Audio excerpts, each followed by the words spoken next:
everybody? Welcome back to the Shadowless Podcast. I'm one of your hosts, RealBreakingNate, alongside Pokey Sister, Katie. And I will say, it is a little weird, strange today. I know, the TV's gone. Yeah, that we got rid of the TV because we're working on the podcast and improving some things here and there, right? And so this is one of the things, because like the screen...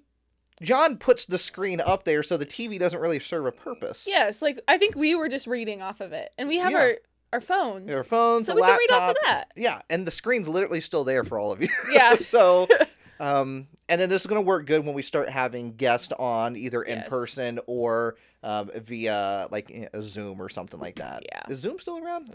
I think so. I think more people use Google Meets now. Yeah. But I think it's still around. I feel like Zoom's the global term for like when you have a meeting online. Yeah, it's Zoom because that's what everyone used like back in 2020. It was just Zoom. Back in the day. My goodness. Okay.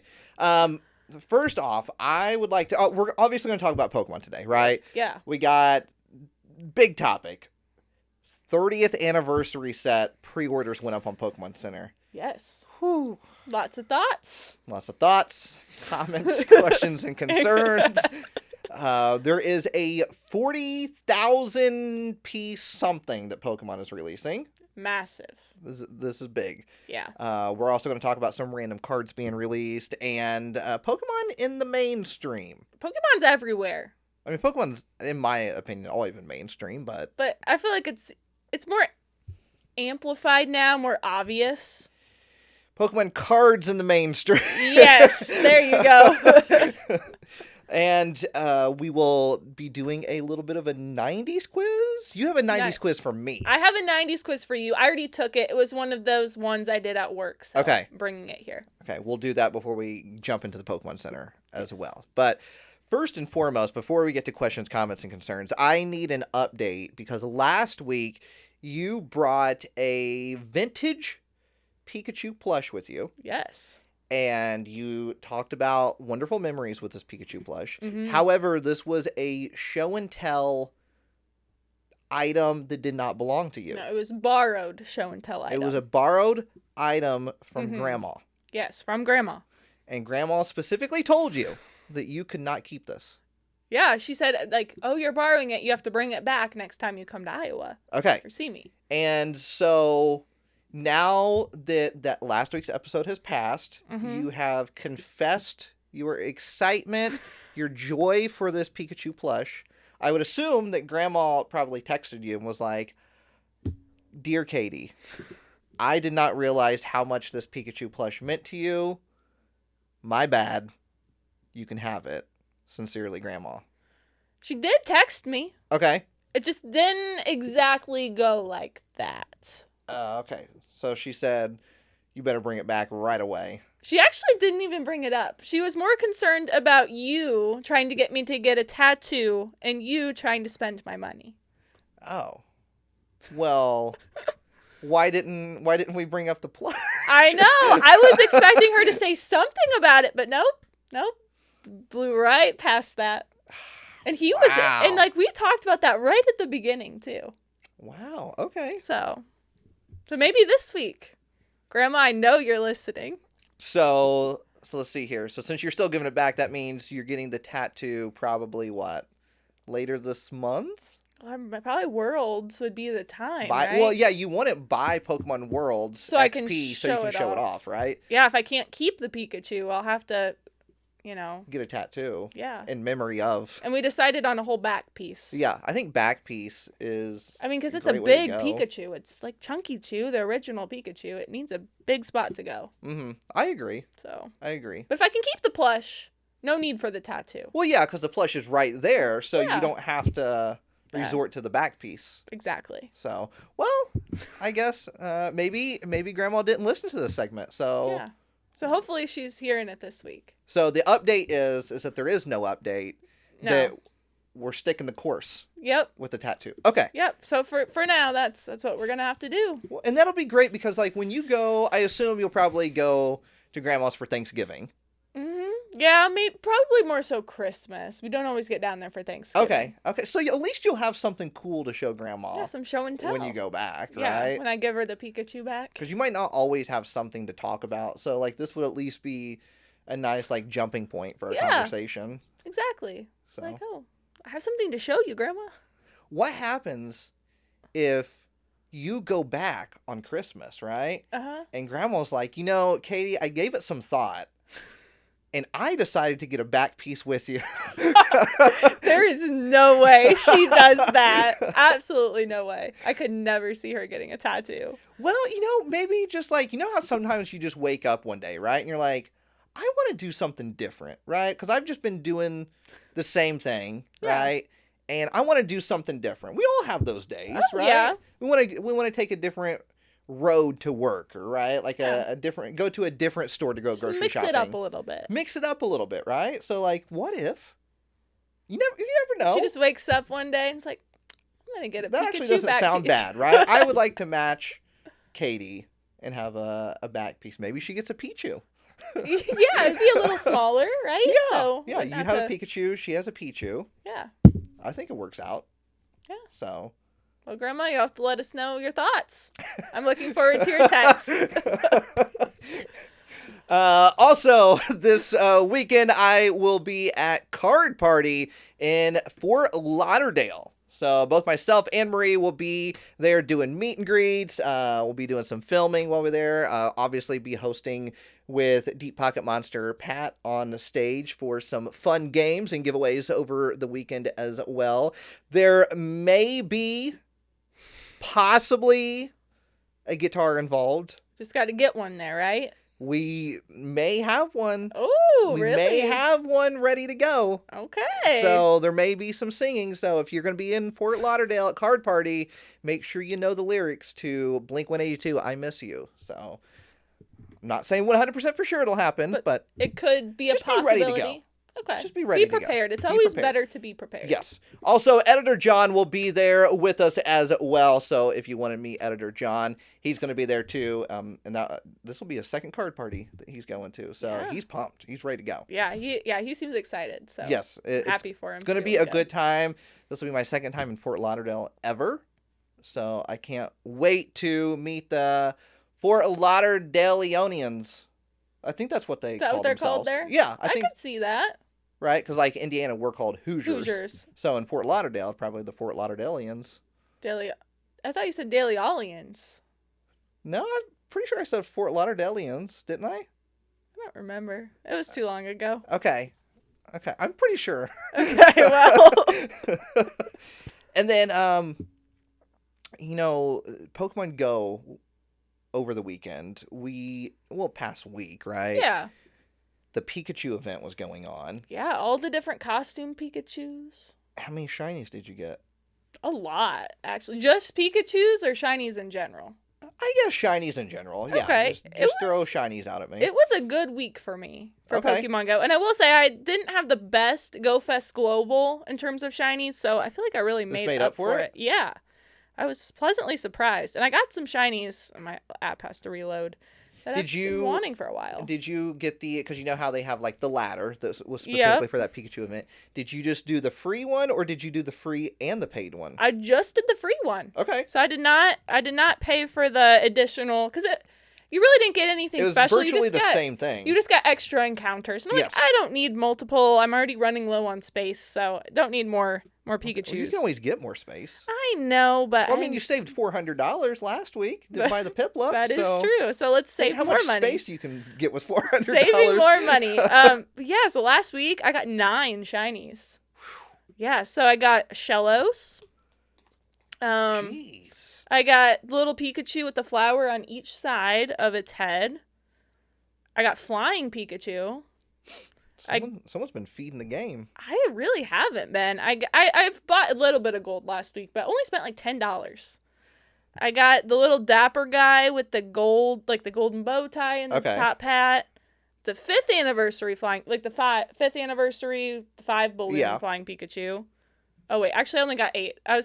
I traded Cass for shiny Mewtwo, so I got that. I got. Did you bully her into trading that? No, she wanted my shiny Raikou. Because she has shiny Entei and she has shiny Suicune. So she wanted all three. So she doesn't really like shiny Mewtwo. Did you initiate that trade? Was that your idea? Well, she wanted my shiny Uxie. No, not Uxie. Azelf. Uh-huh. And I told her, I kind of want to keep that one. But she was happy to get the shiny Raikou. Because as soon as I caught that, I actually caught that at Go Fest in Chicago. Oh, okay. And as soon as I caught it, she's like, I want it. So she already called dibs on it. Okay. So I just had to have it. But you didn't bully her into trading. No, she was fine with it. Yeah, she didn't really like the Mewtwo. Just making sure, I'm just trying to watch out for everybody here. Yeah. I got another shiny Pikachu with a flower. And then I got a shiny Pikachu with the hat that had flowers. And then my favorite shiny was a shiny Miltank. I know, that one I'm jealous of. It's such a good one. It's one I've wanted for a while. So it's that blue cow. It just looks so good. I know. That's a good one for sure. Yeah. For me... Yeah, Nate, I'm sure you got some great shiny luck. And I played. Honestly, I probably played more than Go Fest. Oh, wow. Like Global Go Fest, yeah. I got a shiny Pikachu, I think the New Year's Eve or New Year's Day one. The little top hat, the stars, right? Yeah. And that's my only shiny Pikachu I got the entire event. That's a good one. At least you got one. Right. I did get a shiny Geodude as well. Okay. While I was out and about. Random, but that's respectable. That's all I got. So. Well. But before the event even happened, right? I got a shiny Porygon. I don't know if you've seen this one or not. Yeah, I was with you when you caught it. Because before you clicked on it, I was like, oh, a shiny Porygon would be so cool. That's one I really want. And I agreed with you. And then you clicked on it. You're like, oh, it's a shiny. And I thought you were kidding. And then right before that, I got the shiny Wurmple with the party hat. I don't know if you've seen that one. Yeah, I was also there when you caught that one. That was literally like right before the Porygon. I remember that. Yeah, because we were getting a sweet treat, and then we went on a walk, and you caught them like basically back to back. Same night. That is true. That is true. So, okay. Yeah. Well, I just wanted to make sure. I couldn't remember if you saw those or not. I definitely have seen them. Did you see my shiny Miltank? I think I saw it. Look at him. It's not as good as I remembered. Well, he's not for trade, so it's not as good. It's a pretty good one. And I think it's time for questions, comments, and concerns. Favorite part. Oh, it's one of my favorite segments of the podcast. So it's where we take your questions, comments, and or concerns from last week's episode of the Shadowless Podcast here on YouTube, and then we answer them this week. Yeah. Right? It can literally be about anything. It could be about, we always say like your relationship life, your love life. It could be about, maybe you're thinking about leaving your job and searching for something new. Yeah. Right? Or it could simply be about trying a new food. Whatever it may be. Whatever you want to talk about. It doesn't have to be about Pokemon. We're here to answer it. Okay? Yeah. We're here to help you through life. So first up, questions, comments, and concerns this week here on the Shadowless Podcast. We have Mole Marcher -P4B says, I have a question comment. My question is, what is your favorite SIR ever printed? And it says, am I a good comment? That is a good comment. That is, because we're talking about it right now. Katie, your hair is strawberry blonde, which is red. So, I mean, I agree. I don't agree. But they're also listening on their birthday, so happy birthday. Yes, happy birthday. So big happy birthday to you. Best SIR of all time. So I guess that we can't include alt arts. Yeah, so Sword and Shield is out. Yeah, so we have to stick. It would either be Scarlet and Violet or Mega Evolution era, right?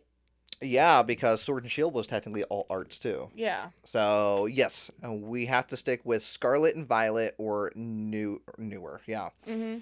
So what would be the best SIR? That is tough. Because I usually don't collect many of the SIRs just because they're kind of hard to pull. Yeah. I'm trying to think. The first one that came to my mind, which I don't even know if I would call it the bet. Like, I don't know. I do like it, is the Rotom from Phantasmal Flames. Just because it's so colorful.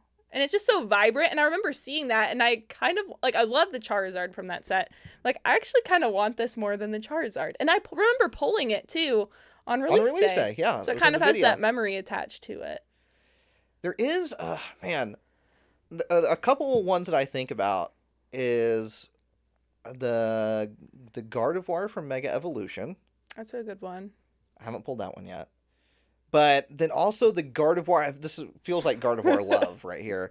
But the Gardevoir from Scarlet and Violet base, just simply because it's part of a storyline. Yeah. With the illustration rare Ralts and Curlia. And I think that adds even more to the SIR. I do like that one too. And even the one from, what is it, Paldean Fates? Wow, we've had 3 SIRs Gardevoirs? That's a good one too. I completely forgot that one even existed. Yeah, that one's a shiny. Yeah, that one is shiny. So that one's really cool too, because it's just kind of like that blue, like, kind of blue-green colored scheme to it. Wait, so has Gardevoir had the most SIRs? I mean, how many has Charizard had? Charizard's had... Oh, I guess Charizard had 3 as well. 4, right? Because you've got Obsidian Flames, you've got Paldean Fates, you've got 151, and you've got Phantasmal Flames. Forgot about 151, yeah. So, he's kind of had 4. Yeah, that's true. But man, it seems weird Gardevoir's had 3, though. I know. Yeah. It's kind of wild to think about. I think I would have to stick with it, with one of those 2 Gardevoirs. Yeah. I will say the best. Honorable mention for me, and it's a very random one, is the Raging Bolt SIR from Temporal Forces. Okay. I don't know why, I just really like that card. It's one I don't have yet, but I always like see it, and I kind of would like to own that card. What are you waiting for? Nice. I don't know. I mean, there's just other things, that I kind of want more, but I do really like that card. Yeah, there's been a lot of good SIRs. Yeah. Honestly. There's also been a lot of, like, Hype Beast SIRs, too. Yeah. Honestly, I mean, like, do I want it? Yes. Gengar from Ascended Heroes. But honestly, like, I don't think it's that good compared to the other SIRs. Me neither. Yeah, in that set alone, I can think of so many SIRs I'd rather have artwork-wise than that one. And then, like, it's not a knock against the artwork at all. No, it's not saying it's bad artwork. It's just not my favorite. And it's like, I think I prefer ones that are more of like a story, or it's like very different. And that one just kind of, like, it's a good artwork. It's just like, it's not in like an environment. It's just, it feels like Mega Gengar. It feels like it's solely just because it's Mega Gengar. Yeah. Right? Like, that's the only reason. And yeah, like you said, there's so many stories out there of other SIRs or environment pieces. I mean, technically Gengar, the Mega Gengar is in an environment, but it's not like it's not like a Gardevoir from Scarlet and Violet base, right? Yeah. So, it is. It's not even like the Charizard from Phantasmal Flames, because that one you've got like the Charming, like you've got all the even the regular Charizard up to the Mega Charizard, which I think is really cool. But good question though. Yeah. We got Beastly 82 Fox. Could just be the hair, glasses, and ripped jeans look, but I'm catching Garth Algar vibes from Katie. Need Nate to be Wayne Campbell to the duo and change the intro to Nate's World. Now, I picked this because I knew Katie would be like, it's gonna go right over my head. What does any of this even mean? Yep, I will say that all went right over my head. And see, that's wild to me. I have no idea who. You've never heard of Wayne's World? I've heard of it, but never seen it. Okay. I've heard of it though. Well, it was like these two dudes, right? Like, and Wayne and Garth, and they hosted like a local access talk show. Almost like literally like what we're doing right now. Yeah, they were just like in the basement. Oh. And it was always about music. But it started off as a skit on Saturday Night Live, and then it spun off into 2 movies. Yeah. Oh, 2 movies. Okay. So Wayne is played by Mike Myers. I'm sure you've heard of Mike Myers. I've heard of him. Okay. Yes. I've heard of him. Really panicked. Yes, I have heard of him. And then Garth is played by Dana Carvey. If you know who Dana Carvey is. Okay, no. That one I'm not too surprised by, but as long as you know who Mike Myers is. I do know who Mike Myers is. Well, what else have you seen Mike Myers in or heard of Mike Myers from? I've heard of him. I'm trying, like, I can't, like, off the top of my head think of a movie. Well, one of the biggest, like, animated franchises probably of all time. There's so many memes that come from this franchise. And it's animated? It's animated, yeah. It falls under animated. I think it's technically like computer animation, but I have no idea. Big franchise? Big. Can I have another hint? I don't know what a hint would be that wouldn't not just give it away. They're coming out with another one next year or later this year. Can you tell me like what it's from? Is it Disney? Is it? It's not Disney. Okay. Is it like Is it like superhero? Because I don't do any of that. It's not superhero. No. Okay. Really? I really don't know. And I know for a fact you've seen it. I'm sure I probably have. I don't know. You gotta have to tell me. There's a lot of like, anything I say is gonna get away. What else could I even say? The Minions? No, that's good. You're close. Is that Disney though? No, because Minions is I think like DreamWorks. Okay, it's I believe Disney... I believe it is DreamWorks though. Okay. It's not Minions. It's not Minions. But I know everybody's shouting at the screen right now. I can feel the energy now of you shouting. And it's like in a similar veins to Minions. It's like a kids movie, like a kids franchise. Yes, I mean there's definitely like adult references in there, but it's Shrek. Yes. Yes, I guessed it. Shrek. Yeah, he's Shrek. Oh, okay. Yeah. That's probably where I know him from then. Yeah, Mike Myers is Shrek. Okay, I'm happy I got that. Yeah, that would be a hard one to not give away. Like, yeah, what else do you say? Yeah. Even if I said like he's green, right? Like instantly, Shrek. It's Shrek, right? Like I kept wanting to say like, oh, there's a bunch of fairy tale references in there, but that kind of gives it away too as well. Yeah. Mike Myers is also Shrek. Okay, that makes sense. Do you know who did the voice of Donkey? Yes, but I can't think of his name.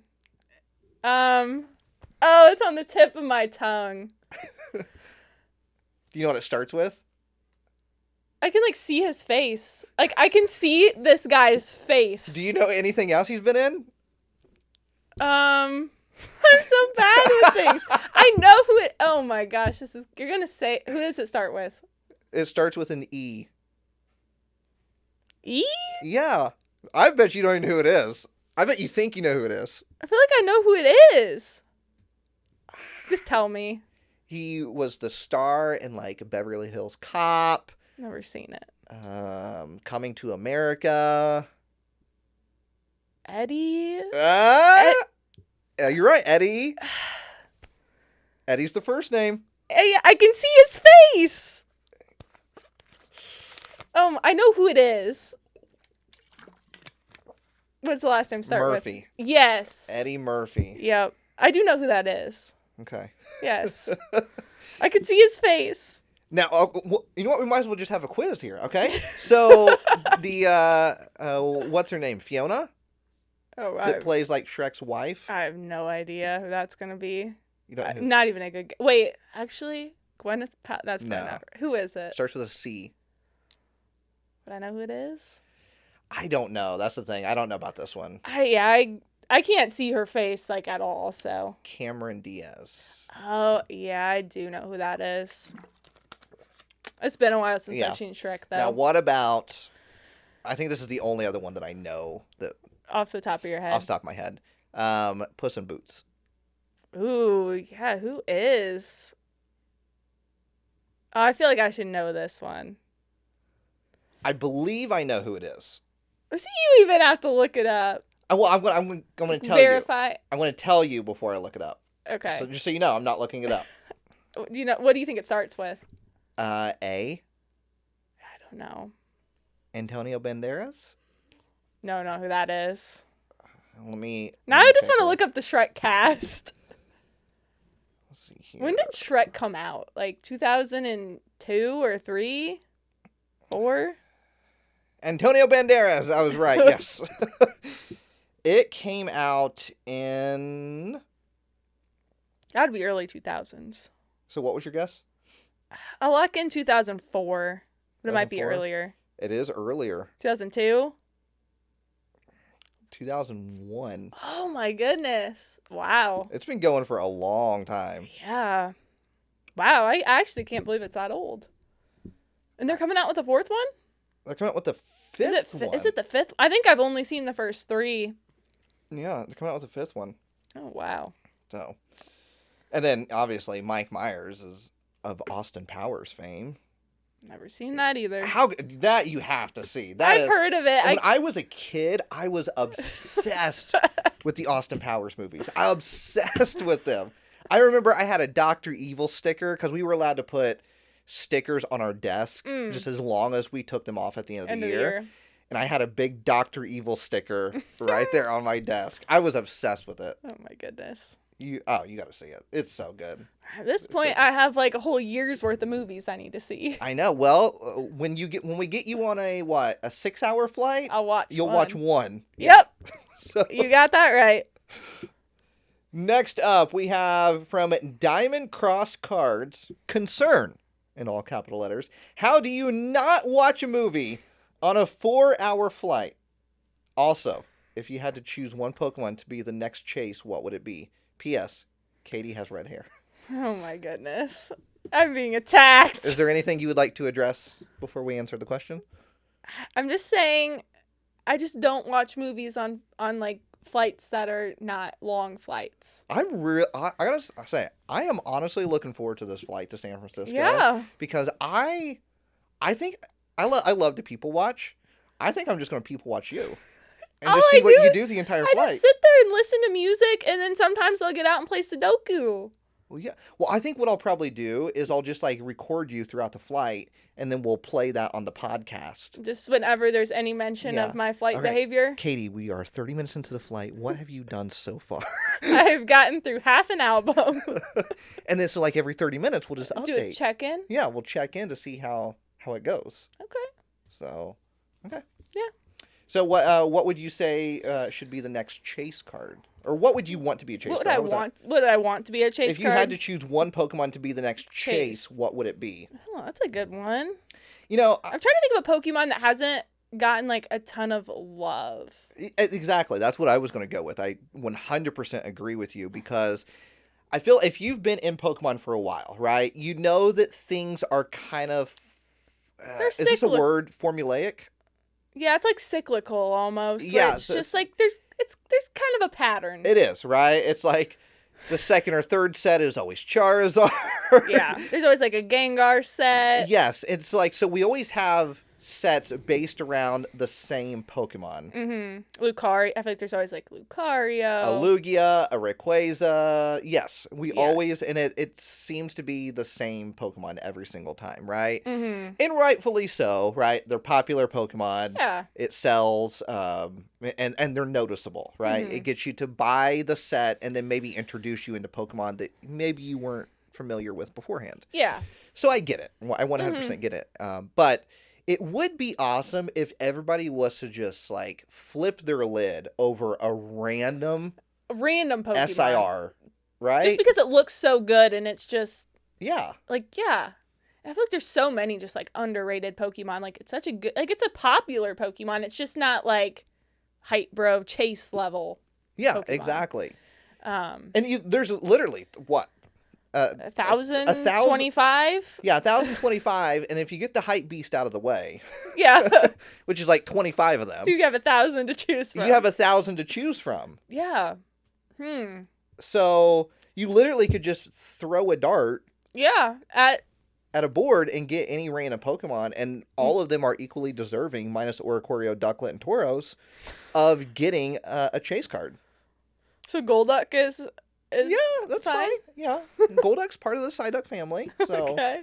And Psyduck's picture would still be up in the corner. So yeah, I mean, listen, Golduck would be towards the bottom of my list, but it's definitely better than. It could still be better than an Oricorio. Oricorio, Ducklet, or Tauros. 100% better than any of those. So. And Piplup would be better. Just have to clarify. Well, I mean, towards the bottom of the list, but still better than those three. Still better than those three, yeah. But. Slim margin, slim margin, right? I think you'd have to agree. No. There's other Pokemon that are deserving. No, I mean Piplup has gotten a lot of good cards.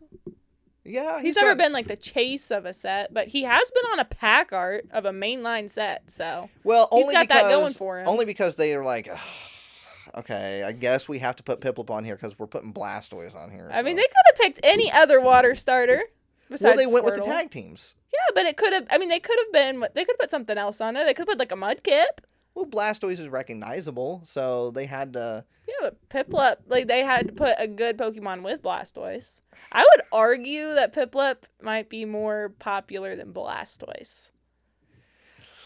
Blastoise hasn't even gotten a card in the Mega Evolution era. Listen, we joke around for fun, right? We give each other a hard time for ha-has. I think I would have to honestly, sincerely disagree with that. I mean, I get that he's Gen 1, but I don't see very many people with besides Mark. I'm so sorry, Mark, if you're watching. I don't see very many people with Blastoise collections. I see a lot of people with Piplup collections, honestly. And see, here's the thing. I've seen more Blastoise collections than I have Piplup collections. I can only think of one person I know that collects Blastoise. Right, but that's just within And even just, when I'm talking about on social media, I've seen multiple pages where people just have Piplup pages, and maybe that's just because that's what the algorithm is giving me. I think it's because that's what the algorithm is giving me. But I don't see Blastoise only accounts. Like, I just don't. I mean, there is the intimidation with Blastoise of like, this one's going to be a little bit more expensive, right? There's a lot more out there. Yeah. So. But I will say I think Piplup gets more, especially in Japan, more merch than Blastoise does. I agree with that, 100%. Yeah. Well, I think the starters in general. Blastoise is a starter. Well, I'm saying like. First. Yeah. Basic Pokemon, right? I think they just get more love, especially 30th anniversary, right? We're seeing it everywhere. Mm-hmm. I didn't realize that Pokémon Center, so, when I was there earlier this year in February, and Pokémon Centers, they had like little free pages that you could take, and it had the Kanto starters on each of them, and I grabbed one of each, right? I didn't realize they were going to do that for every starter. Oh, wow. Did they? So there is a Piplup one out there. I have to track that down. Right. So you're going to have to pay somebody that walked into Pokémon Center and got it for free. Oh, goodness. It is what it is, right? I mean, it's Piplup love, so... Yeah. I know. I do love me some Piplup. You have to do it. Yeah. So going back to the question, I literally think just long as it's a Pokemon that just hasn't been hyped up. Yeah, I mean, what would be one that you would pick, want to pick though? I'll just look at Deerling. Look, I feel like Deerling could have an SIR. He's already gotten an IR. And a good one. He's gotten 2. Alolan Vulpix. I feel like that one kind of has gotten a lot of stuff too. It's been on a pack art. Right? Is there something wrong with that? I mean, I want something new. Pumpkaboo. I mean, Pumpkaboo would be cute. What about a Goomy? That would be kind of cute. Goomy's gotten a good amount of love. I feel you were saying Alolan Vulpix. That's gotten way more love than Goomy. When's the last time Alolan Vulpix has got something? I mean, he was on a pack art for Silver Tempest. Goomy's never been on a pack art. Right, but Goomy's had stuff recently, at least. I mean, he's gotten a card. Goomy's never gotten an illustration rare. Are you sure? Slagoo has. I know Slagoo has. But I don't think Goomy has. No. Okay, so because Cass would have that. I'll just look around. I'll just pick anything. Meloetta. Rowlet. Meloetta's been on a booster box before. Greeford. Yeah, there's so many to pick from. Yeah, I mean, there's a lot of good options. Apom, Ambipom. Yeah, that's good. Anything that's just not Hypebeast. Ludicolo. Rattata. One of the first Pokemon you encounter in Red and Blue. Rattata. I would take a sweet Rattata SIR. Oh, me too. That'd be neat. 100%. I actually kind of like Rattata. He's like probably in my top 20. Really? Yeah. It's all because of that one Rattata card from Team Rocket Returns. It made me love Rattata. Oh, so this is a recent thing. Yeah, like within the past couple years. Oh, okay. Yeah. But he's kind of grown on me. Okay, interesting. Yeah. Interesting. Next up, we have Steve from Belgium. Question: with all the Evolution merch and stuff that they are doing lately, do you believe there will be a new Evolution in Gen 10? And if so, what type of Evolution would you want to see? I do not think we will get another Evolution. I agree. I think our evolution days are over. Yeah, I mean, unfortunately, I think Sylveon might just be the last one. Yeah, I agree. There was a time to when I was very hopeful in the past couple years. I was like, it's probably time for another one. But I think we've hit that point now to where if they would have done it, they would have done it by now. I know. And I feel like for them, like, creating a new evolution would be a huge deal because just think of all the merch. Like, right now, I feel like it's kind of a good number because with Eevee, it's a 9 and it just looks good on merch. But adding in another one, like, they'll have to totally redo, like, everything. Yes. So I feel like that's a big commitment. And like you said, I feel like if they were going to do it, we would have seen it by now. Yeah. And now I'm not ruling out something like a form, and by form I mean like a mega. Yes, or like how we had the Terra, like the Terrestrial. I could see that totally. I'm not ruling that out. I think we could definitely see something like that. I don't think we're going to see something completely brand new. Yeah, I would agree with you on that as well. But if we were going to, what type would you want to see? What type would you want, right? Ooh, there's a lot of good options. I need to move this plant because I am like. Is it bothering you? Yes. Why don't you scoot forward? Nope, we're good. I moved it. Is it good? Yep. Okay. Perfect. So what would you want then? I think I would go with. I think one of the popular answers is Ghost. Oh, I think a lot of people wasn't even on my radar. Really? Yeah. I know. Like whenever I talk to anybody, it's always Ghost. Ghost and Flying. I've heard Flying several times. I've actually never heard someone say Ghost. Interesting. I want Bug just because nobody wants it. No one wants a Bug, Eevee. Yeah, nobody wants Buggy on. I want a dragon. Okay. I think they could do a lot with that. Yeah, I could see it. But there's so many different ways they could go with like a dragon type, so I think that'd be kind of neat. I mean, we have a fairy, so it'd be kind of like it would make sense to throw dragon in there. Yeah. So that's what I'd like to see. Yeah, and then at that point, then you have like every card type in the TCG has an evolution. You don't have fighting, right? Oh yeah, that's right. So we don't have a fighting, and that's actually kind of surprising. That's true. Yeah, I completely forgot about that. Yeah, we wouldn't have a fighting. Or like a metal, steel type. Oh yeah, what am I thinking? I think beyond that we would. But yeah, we wouldn't have those. What about colorless? Would you? I mean, Eevee's colorless, right? Right, but we're talking evolutions. I know, that's true. So would you have to count? I guess so. Yeah, like a colorless evolution. I think our evolution days are over. I do too. I mean, there's definitely a lot they could do with it, but I think it's just a big commitment, and I feel like they would have done it by now. It could happen, right? But I mean, it could be in the works for Winds and Waves. There could be 2 new ones in there, right? Yeah, like Winds and Waves, right? There could be 2 new ones ready to go, but I just don't see it. I don't see it either. And then can you imagine, like, if you're an evolution collector, oh my gosh, I'm so sorry, right? At that point, that's right? Rough. Because then it's like, not that your merch is obsolete, right? But if you have like a Loungefly bag, right, that has all the evolutions on it, right, you might want the new one that has all the evolutions. Exactly. Or think about if you have a tattoo of all the, like you have a sleeve, you have all the evolutions, and then they decide to add another one in, like, now it's kind of incomplete. Unfortunately. So. All right. Well, I just don't think it's going to happen, though. I don't either. I'm on the same page with you on that. Next one. We got 2 more questions here. This is from Still Prince, STIHL Prince. My apologies if I mispronounced that. Well, on the Pokemon 30th Celebration lineup is insane video. This was a couple weeks ago. Mm-hmm. When you start the contest to pick the price at about 1 minute or 1 hour, 32 minutes, 46 seconds, Nate does bring up the Price is Right rules just before you start the contest. Did I agree to these rules? You didn't say no. I didn't say yes. I went back and watched that, and I did say Price is Right rules, and then you continued. I don't recall acknowledging it at all. I'm just saying. I think both parties need to acknowledge it. What do you mean both parties need to acknowledge it? It can't just be your rule. Like, I have to agree to it. So is that your rule? Mm-mm. Are you saying that your rule is that both parties have to agree? Yes. I don't agree to that rule. have to agree to the Price is Right rule, Nate. Right, but you're saying that both parties have to agree to a rule that's set beforehand. I guess if we can't agree on it, then we just aren't playing the game. But I think it's not a competition.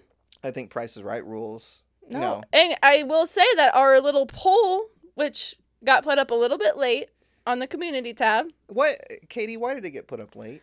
Because I thought you were going to do it. I reminded you the night before. I didn't even know how. You thought I was going to do it. I literally texted him like, "Oh, by the way, my alarm went off for that. The community post." I didn't even know where it was. I thought so. This is. I didn't even know how. I literally text Katie at You're what? The professional. At like 1 p.m. Yeah, something. And I was like, that. "So, Katie, how'd that community post go?"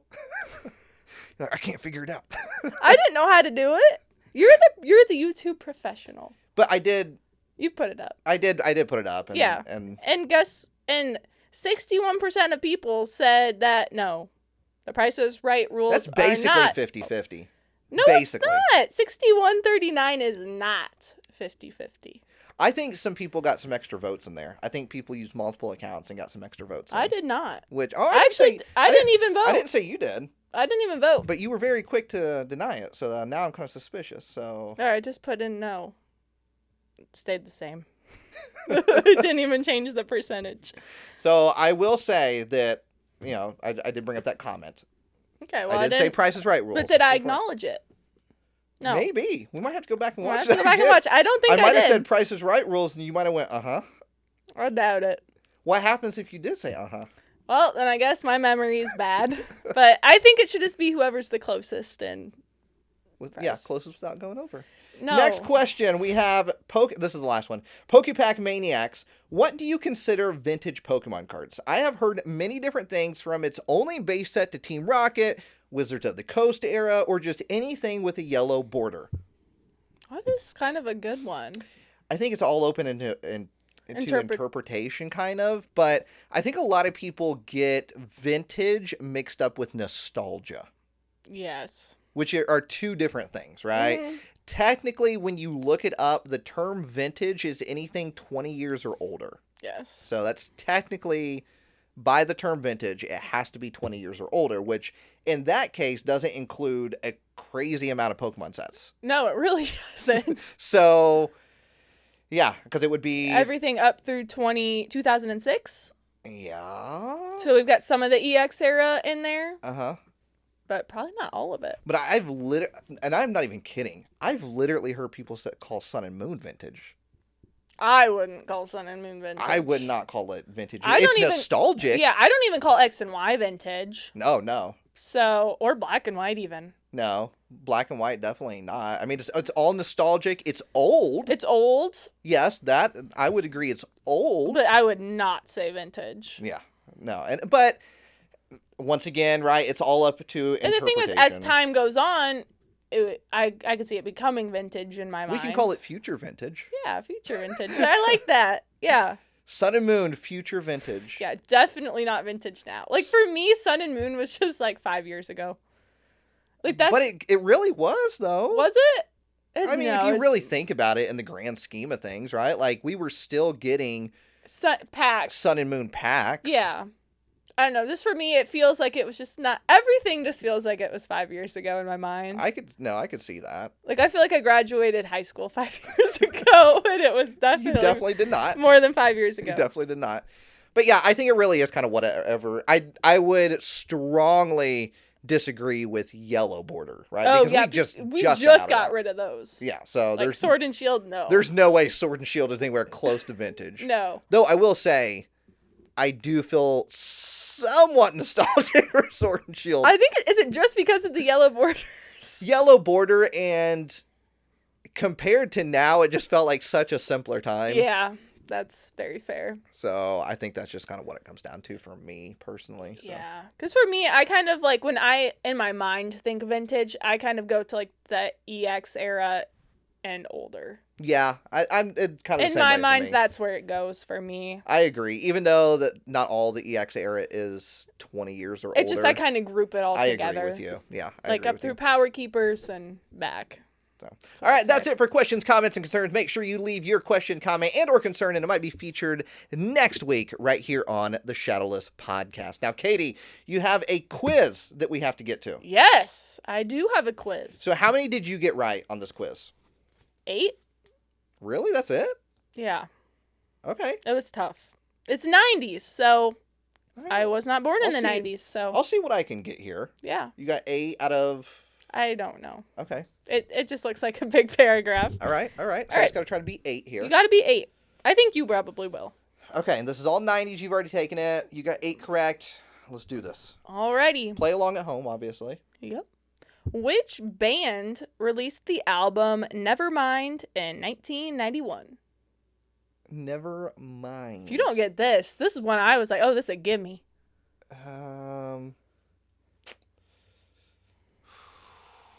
I'm not good with album names. That's the problem. I'm so good with album names. Nevermind. Nirvana? Yep. Okay. Good job. If you don't get this, it's going to be bad. Which group released the hit Spice Girls? Yes, correct. Wannabe in 1996. Yeah, obviously Spice Girls. Yeah. Alrighty. I was going to say, my backup, if not Tom DeLonge, was going to be Sporty Spice, Mel C from Spice Girls. That was going to be my backup to hang out with a celebrity. I've still never met a Spice Girl. It's on my bucket list. To me, just one of them. To just meet a Spice Girl.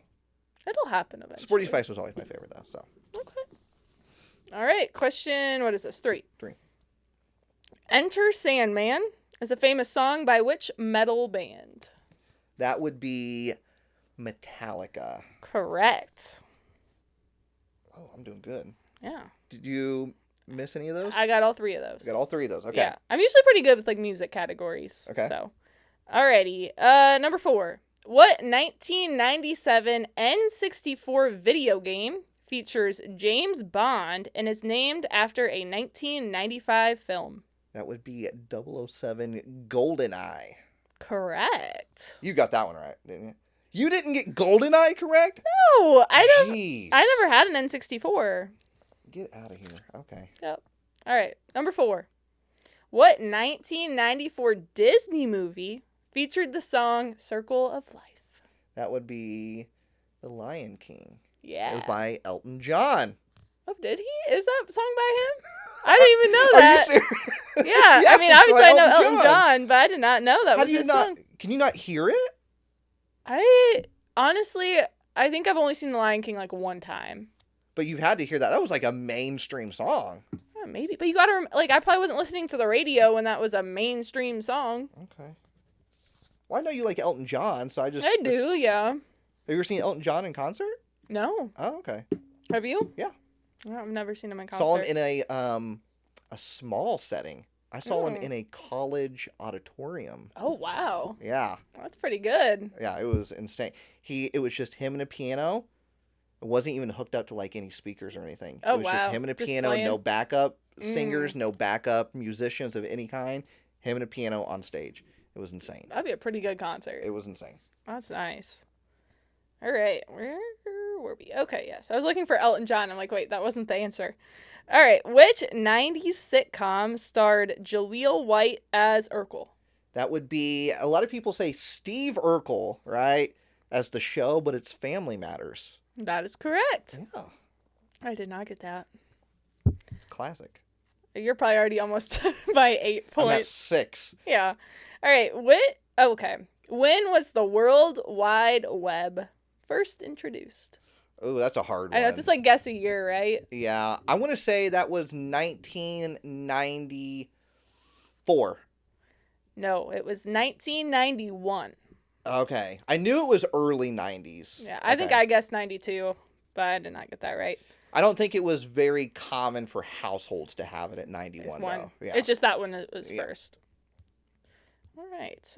Voice actor Elwood Edwards recorded the "You've Got Mail" greeting for which internet service provider? That would be AOL. Yes, America Online. I actually got that one right. I don't know how I knew it. Mail. All right, this one you got to get. Okay. What a handheld gaming device was hugely popular for playing games like Tetris and Pokemon? Game Boy. That is correct. I'm at 8 now. All right, so you just got to get one more. One more. Alrighty. What is the name of the stock market bubble fueled by internet companies in the late 1990s? What is the... Say again? What is the name of the stock market bubble fueled by internet companies in the late 1990s? Is it the .com bubble? Yep. Yeah. I did not get that right. Woo! Man. All right. The Dream Team won Olympic gold in which year's games? Again. Wait, is it multiple years? No, just one. Oh, just 1 year? Dream Team. Basketball, right? Is it basketball or hockey? I don't know. I thought basketball was the dream. Maybe. I just guessed the year. 96? 92. 92. Wow. Yep. Okay. Alrighty. Who is the artist behind the 1997 song Thub Tum Ping? I probably said that wrong. That was great. What was the name of that again? Tub Thumping? I don't know. It's Chumbawamba. That's correct. How do you say it? Did I say it wrong? No, you said it exactly how it needs to be said. Okay. I've never heard of it. You've heard that. I get knocked down. Oh, yeah, I have heard. Is that what that song is? Yeah, that's that song. Oh, okay. Why is it called that? Okay. Anyways, which artist is known for the album Dangerously in Love, released in 1997? Dangerously in Love. Oh, man. I got this right. You did? Mm-hmm. I don't know if I know this one. I'm going to randomly throw it out there. Mariah Carey? Beyonce. That was my second guess. I couldn't remember, like, when Destiny's Child... Like, when that split was? Yeah, I couldn't remember when that was, so I was like, okay. Yeah. Okay. But, yeah, Beyonce. Yeah, this one I did not get. Who directed Pulp Fiction? Quentin Tarantino. That is correct. I don't know how you knew that. I don't know. I know, like, 3 directors, so... I think I only know, like, I've never 2. even seen the movie. I just know who directed it, so... Wow. That's pretty impressive. Alrighty. Didn't get this one either. Which 1996 film is set in a dystopian future and stars Bruce Willis? Oh, The Fifth Element. No. Wait. What? Unless she has the wrong answer in here. Okay, hang on.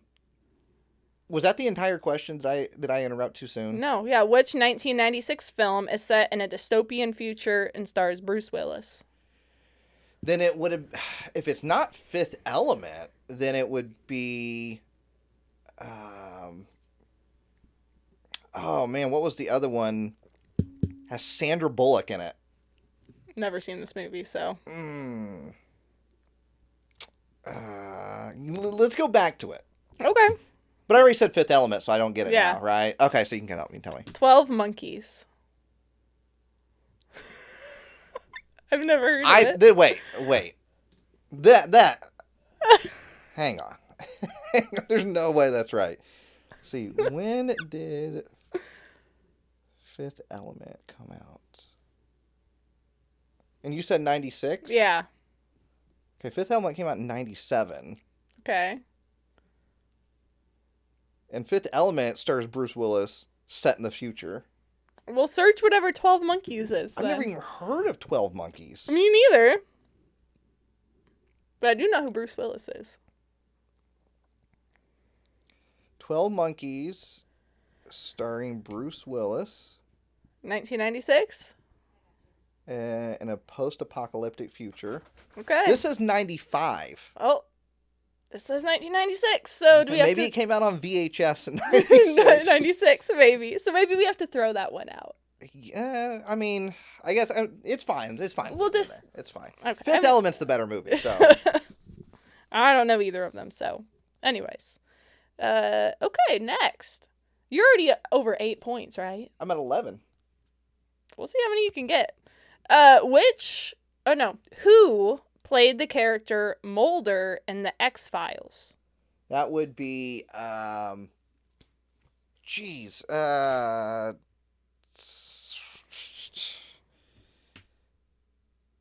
remember the actress's name.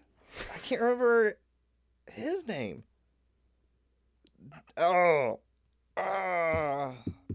Starts with a D. Yes.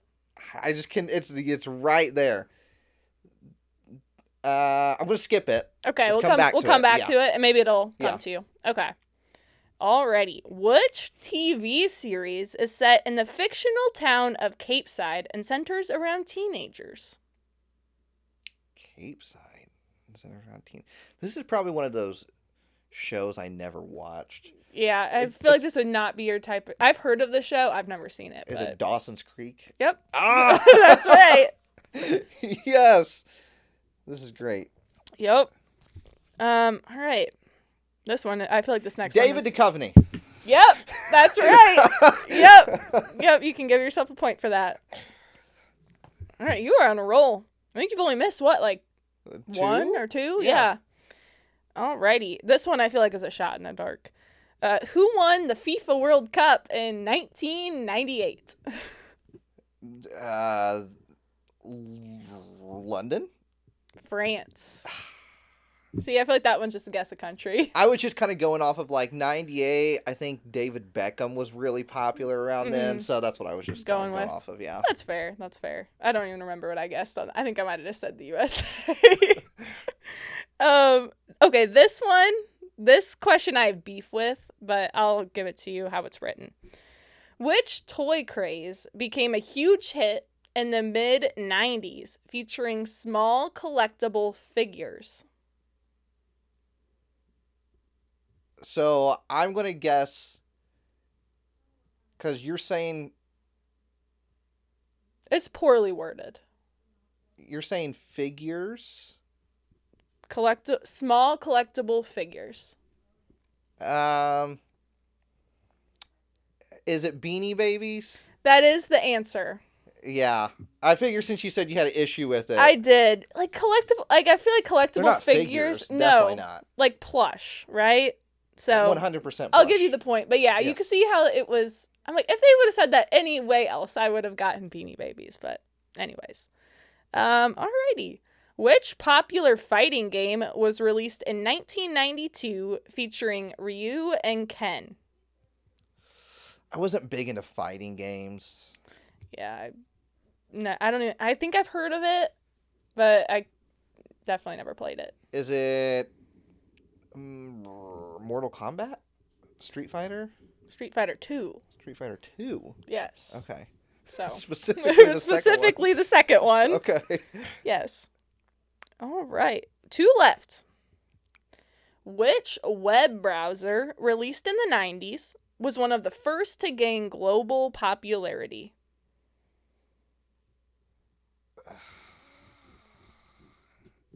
Would it be Yahoo? That's what I guessed, but no. Wait.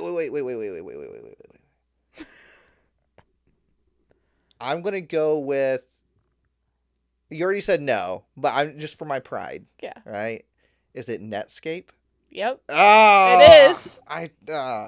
Yep. I should have been more calm. Thought about it a little bit. Netscape. Yeah. All right. And the last one. Which pair of video games launched the Pokemon craze in the U.S.?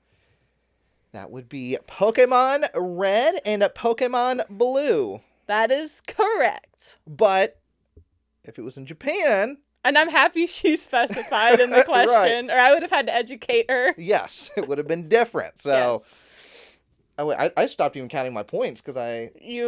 I got 14 on here, so it might be 15, but... You did very well. I think I did pretty... I think you only missed a couple. I did pretty good. Yeah. I did pretty good, so. Yes. All right. Time to figure out what caught everybody's attention this week at the Pokémon Center. And, in fact, trainers, Katie. Nate. What did catch everybody's attention this week at the Pokémon Center?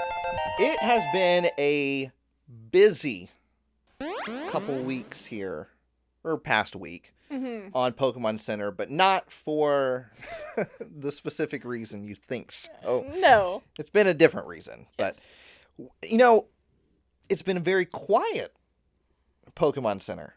Yeah, they're really not a whole lot. Because there wasn't a whole lot released last week either. No, but there's been a lot of buzz on Pokemon Center. There has. Which we'll get to that later. But the only thing besides TCG stuff that was released since we did the last episode, which we film on Tuesdays, episode comes out on Thursday. So since last Tuesday, the only thing is some bags. Yep. And that is it. Literally 4 bags. 4 bags. We have the Pokemon Trainer Essential Waste Bag. It's a fanny pack. It is a fanny pack for $24.99. We have the Crossbody Bag for $29.99, Duffel Bag for $54.99, and Day Pack. It's a backpack for $54.99. The thing about these bags, though, is if you take a... Oh, wow, this one's already out of stock. Which one? The Crossbody. Oh, that does not surprise me. I was going to buy that one. The crossbodies, I'm telling you, crossbody bags are big right now. They are. Oh, they Not are. just from Pokemon, but just in general. They are. 100%. This one, I was on the fence about buying because I'm not, like, a big fan of the pocket situation on this. Mm-hmm. I like having, like, 3 pockets and one, like, I like having a small, like, quick, easy access one. And this one doesn't feel like there's a quick, easy access on it. Mm-hmm. But I was still thinking about buying it anyway and trying it out. Looks like I won't be now. So, but I was going to say the thing about these bags is that they have items on them. Yeah. Potion, Repel, Rare Candy, Revives, TMs. Yeah. All the items from the game. They look like patches that have been sewn on there. Mm-hmm. And then the bags themselves are black with kind of red accents for the zippers. And then inside of the bag, you have a red liner with a black outline of all the items. I do like these because it is, we've talked about this before, but it feels kind of like subtle.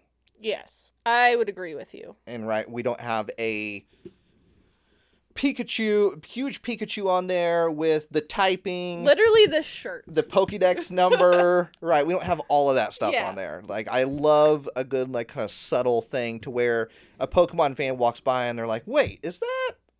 Right? And it feels like... It feels like if you're in the know, Then you know it's Pokemon, but if you didn't, you wouldn't necessarily So it be aware. looks like the crossbody bag, which, like you said, I am not surprised either, is sold out, even though it doesn't show it on the main page. It is sold out currently right now.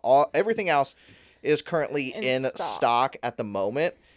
Now, they did restock the Gengar Sitting Cutie for $16.99, and they restocked the Totodile Sitting Cutie for $16.99 as well. But there is also a free item. Yes. I don't know if you saw this. I did. I saw the email. It's right here on the home page. It says, get 1 Pokemon Trainer Essentials foldable tote bag with any order containing a product from the bags category and totaling $50 or more, excluding taxes and discounts. So, and that goes all the way up to August 20th. Yeah, so I have quite some time as long as the bags stay in stock. Yes. To get that. These make a good, like a good emergency kit, in your car. For your car. Some extra booster packs in there if you can't find any, Have it have at some the ready to go. ready, yeah. I definitely think I am good on totes, though. Yeah, you have so many totes because I feel like all the shopping bags at Pokemon Center in Japan are like totes. Yeah, and then like free stuff. Oh, yeah. Is always a tote bag, right? Yes. You go to any store and they're like, would you like to sign up for a credit card and get a free tote bag? No, I would not like to ruin my credit score and get a free tote bag. Yes. Like, I have plenty of totes. Or I feel like there's also stores which are starting to, like, for $1, we'll give you the reusable tote bag. And, like, don't get me wrong, I'm all for reusable bags, but I just have so many. Yeah, at what point does, like you said, reusable bag, right, to save the environment and everything, right? at what point do you buy too many bags, reusable bags, to where it's actually hurting the environment? Because they're making so many. I know, right? It's just, yeah. Like, so, I guess you got to pick and choose with your bags that you like. But I will say I do like a good freebie here and there. And this is an exclusive item that you can only get by pre-ordering one of these bags. Yeah, by purchasing $50 or more within the bag category. Mm-hmm. And so that would be, let's see if we can go to the bag category. Yeah, see what's all in there. Can you just type in bag, I guess? I wonder if it's bag is it category. under like clothing maybe? Well, that's what I'm looking in, but it's literally just bottom coats, tops. Yeah. Is there is it under home? I wouldn't think so. I'm just going to put bag. Yeah, just search bag and see what happens. There we go. Look at all these bags that you can get. They got Dolly Noir. They got the incubator bag, which incubator bag is really cool. I will say that. It is really cool because it looks like an incubator from Go. It's got that clear, so you can put a plush in there. Yeah. Plush bags are getting really, really popular. Oh, for sure. And I mean, like, Japan released that whole line of suitcases that you can show your plush. They have the Fossil Museum backpack, which I'm surprised that is still in stock. I am as well. Yeah, that's actually very surprising. I did switch over my backpack that I've been using for, like, League, NAIC, things like that. I did switch it over to the Fossil Museum backpack. So that's the one I've been using. That was gifted to me by the Pokemon Company International Pokémon Center. So a huge thank you for gifting me that. But I did switch over. And it takes me a lot because I was used to that gray one that I was using. Yeah, you used that one for a long time. You can even get, look at the Psyduck Pokemon Partner Bag. Or you don't have to get that one. Well, no, that's a good one. The Bulbasaur is pretty cute, though. That one I would go for. Bulbasaur is kind of derpy looking. Well, that makes him cuter, though. Like, I would love a derpy Bulbasaur. They just came out with the Pokeball shoulder bag. Mm-hmm. It's kind of like that, I don't want to say plastic, but it's a hard material. It's almost like, yeah, I know. It's hard to, describe it. But you can open it up. It's not, you can't put a whole lot in there, though. No, it's definitely, like, more for show and appearance than functionality. 100%. 100%.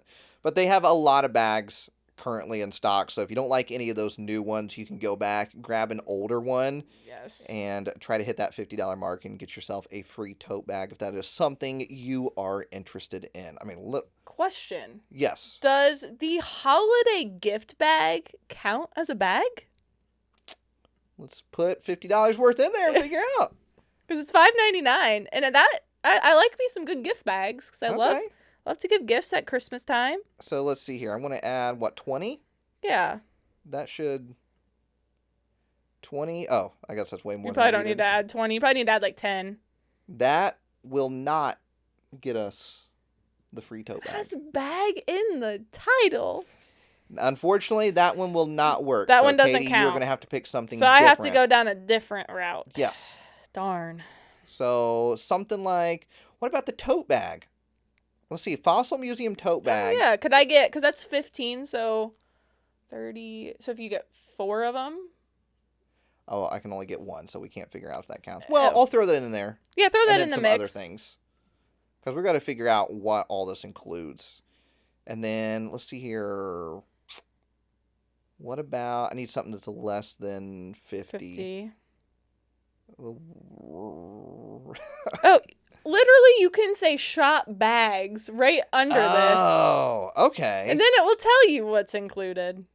Those Pokeball shoulder bags are included. The egg incubator. The Psyduck backpack is included. Yeah, there's a ton in here. There is plenty literally of options. 5 pages I think worth of it's stuff. literally just not the gift bags. Yeah, that Fossil Museum tote bag is included. It is. Yep. Even the backpack coolers. Even this little like card holder wallet is included. Even bag charms. I was going to say, even the bag charm is included. So bottle bar. Yeah, there is a lot of options. So it's not really just bags. It's like bags and bag accessories. But not gift bags. Yes, definitely not gift bags. Okay. That's I got to get this out of my cart because I don't want this to mess up something for me in the future. Like it did recently. You seem like you've got some experience with that. So that is all that's going on at the Pokemon Center. Yeah, it was a pretty light week. It was. It was. If you are thinking about getting something at the Pokemon Center, please consider using the unique link down in the video description. That will take you straight to the Pokemon Center. I am currently sponsored by the Pokemon Center. The podcast is not sponsored. It is just me, but I throw it in here for the podcast because in a roundabout way, it kind of like helps the podcasts. So if you want to show some extra support, go there, use that link, browse around. You can purchase something. You can sign up for the newsletter. You can kind of create yourself a wish list if you wanted to. Get some bags, get the free tote. So it's all right there on Pokemon Center. So if I'm ever gifted anything, obviously I'll be fully transparent about that. I literally said about the museum backpack that was gifted to me. So I'll be transparent about it anytime I'm gifted something from the Pokemon Center or the Pokemon Company International. So heading into figuring out what is going on in the world of Pokemon. That's the thing that we have to figure out. What caught everybody's attention this week at the Pokemon Center? Nate, we just did that segment. I know. I just felt like I needed to go back into it because it's kind of... Because we're kind of are going back into Pokemon Center. Yeah. Now remember, we're not breaking the news. We're simply just discussing what's going on in the world of Pokemon. Staying at the Pokemon Center, we wanted to put this in the news segment. Yes. Obviously, as you saw on the page, there is 30th Celebration collection right here.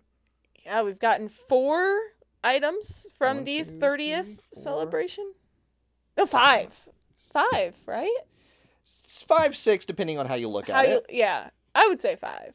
Because there's 2 different promos. Well, there's 2 different versions of one of the items. Yes. But I kind of forgot about the knockout collection. I was leaving that out. So before the podcast came out last week, the Elite Trainer Box, the Pokemon Center Elite Trainer Box, and the Tech Sticker Alolan Executor, and the Tech Sticker Lucario, and the Knockout Collection with the Eevee promo all went up for pre-order. At the same time. At the same time on Pokemon Center. Yeah. And it was a frenzy.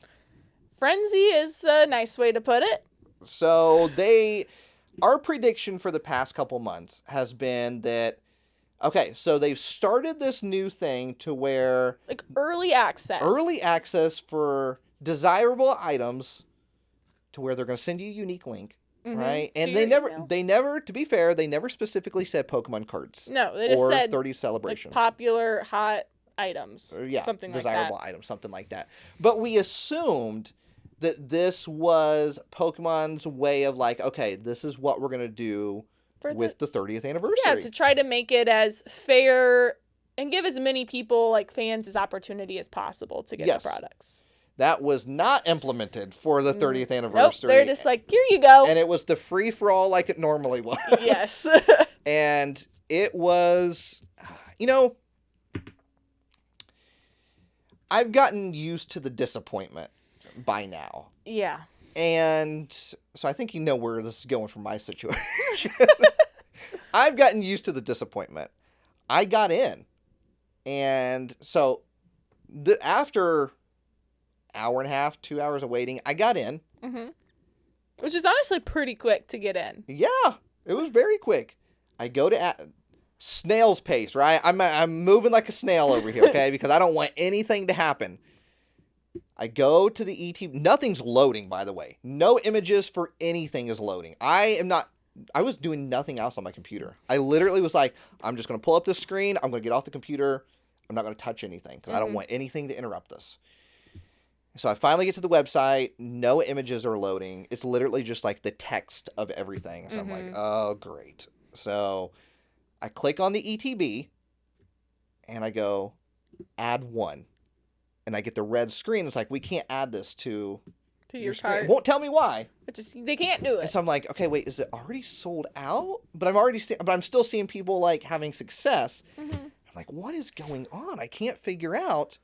Come to figure out, the problem is earlier that week when they released the mystery box via the invite through the email, which I tried to get within the first 5 minutes, that sold out within the first 5 minutes. Yes. But still, it added it to my cart. It just wouldn't let you check out. It just wouldn't let me check out. Because it was out of stock. It was still in my cart.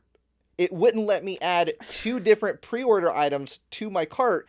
So I had to act like a snail, go to the cart, delete that one item, then proceed to navigate back to the ETB. I'm not even kidding you. The pages are loading so slow. This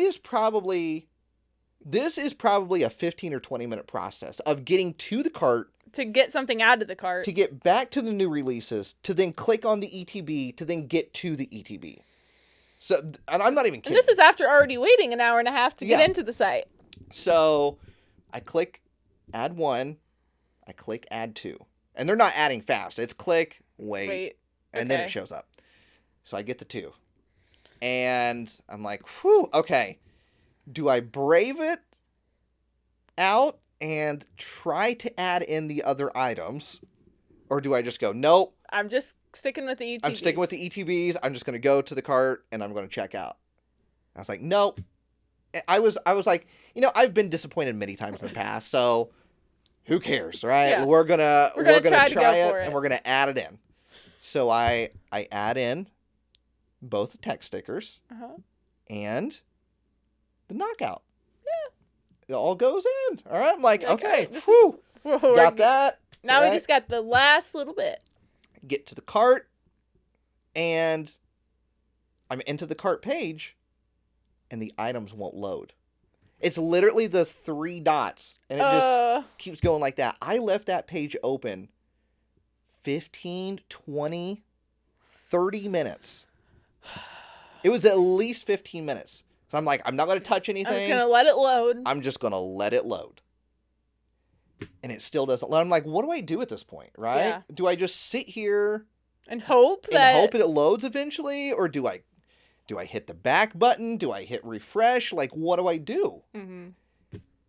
And I'm like, I feel like I got to do something. Yeah, you can't. I mean, you can just sit there. It's probably not gonna change. You've already been on the site probably for almost 30 minutes at this point. Oh, 100%. And I'm like, I really don't want to be waiting any longer on the website. Like, I've spent what I consider too much of my day staring at the computer waiting, right? Mm-hmm. And so I'm like, I'm just going to hit the back button. Yeah. I'm going to hit the back button. Yeah, just go back. I hit the back button, and it gives me a screen that says the website's under maintenance.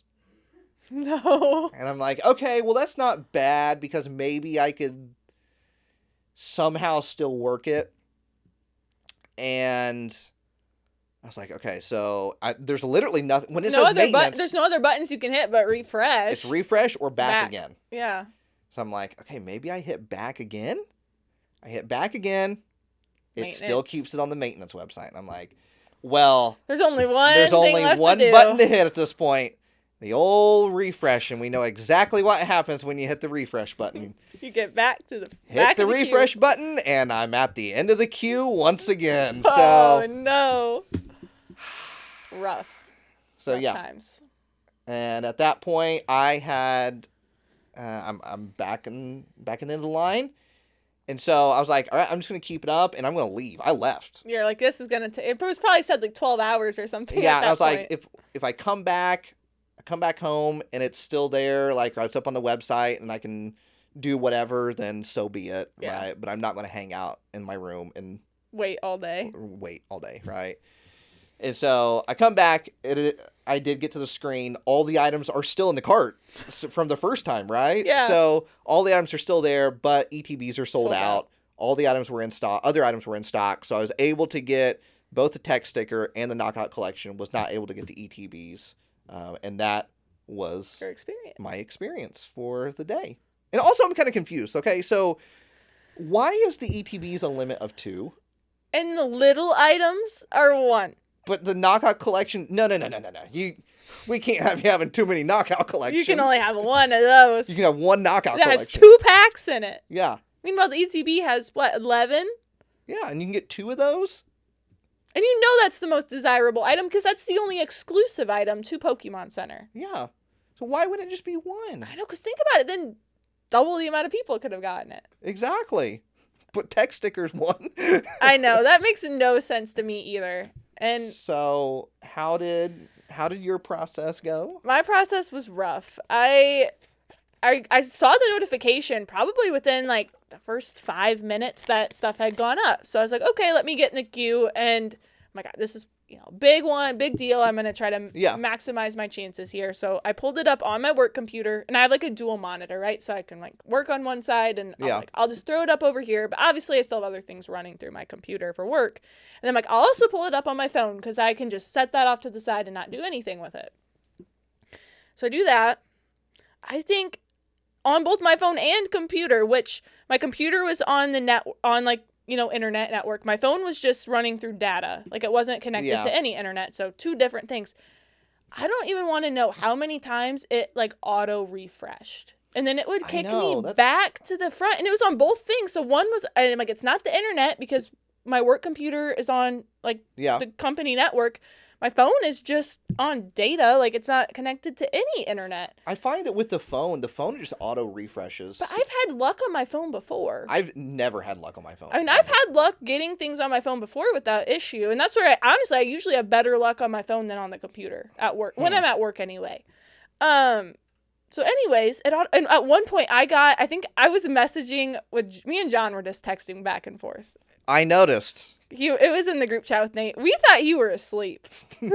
Old Nate was not asleep because I got in before both of you. You probably saw like all 100. We probably had 100 texts back and forth, just being like, "Where are you at?" I think I got to the point where like John had auto refreshed. He was back in line at like 6 hours, and I had like 16 minutes left to go.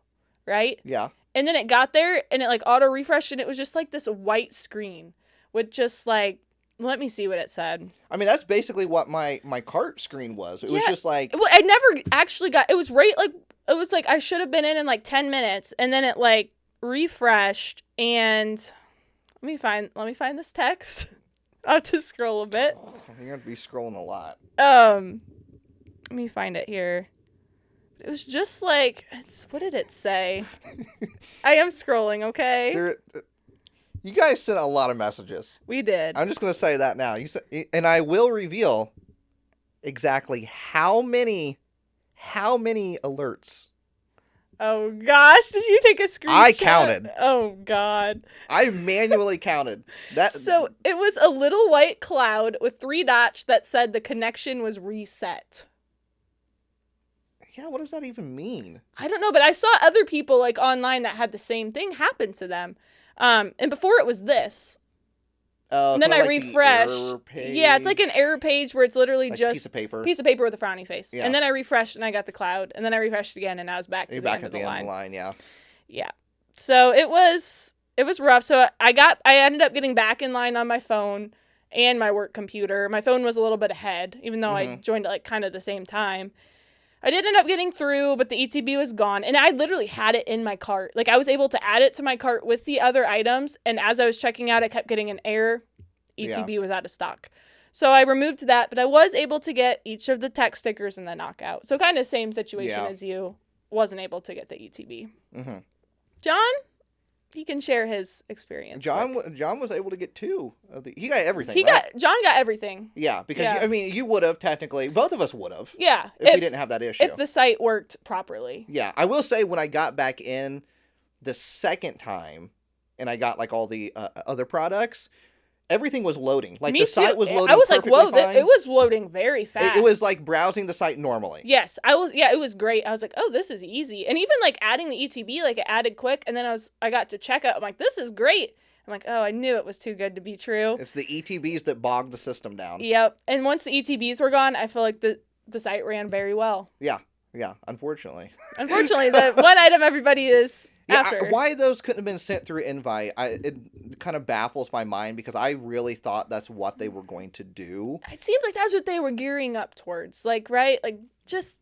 Yeah, because we were seeing in Japan, they were implementing the My ID system, which is basically, from what I've heard, is kind of like a social security number, right, for everybody, and you have to enter that in, and it was going to kind of start with the anniversary set. Yeah. And so I was like, oh, maybe this is our way of kind of doing that, doing right? Something similar. Yeah, like you have to be signed up for the emails. But apparently it's just for Pikachu plush. And special delivery boxes. So Maybe future items on for the 30th celebration. I don't know, because there's still plenty more items. Yeah, but maybe they're still tweaking it. Maybe they saw what happened with the special delivery. Maybe it didn't work like they had envisioned, like seeing that go out within 5 minutes of sending the email out. So maybe they're like, oh, we need to tweak this before we do it. Who knows? But yeah. So it was rough. But yeah, you and John had a lot to say. We did. I mean, we had how many hours to kill in that queue? Yeah, but it didn't feel like necessarily there was any meat on the bone there on that conversation. I mean, we just were giving each other updates at where we were at, because we're both very invested in this. Yeah, I know. I get it. We both wanted that ETB. Should we read a couple? Go for it. Yeah. Okay. No shame in it. And then I will reveal how many alerts. I told Marie this, and she goes, "That's ridiculous." So, okay. It's a lot of scrolling. Yeah, there's a lot of messages. A lot of scrolling. This started at... Oh, yeah. Let's see where that started.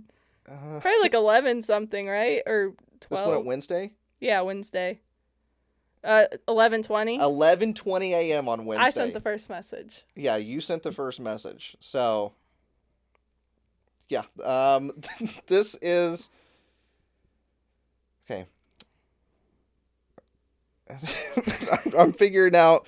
okay, here we go. Best of luck to everyone. Meanwhile, Nate is probably asleep. It kicked me out. How's it going on your end?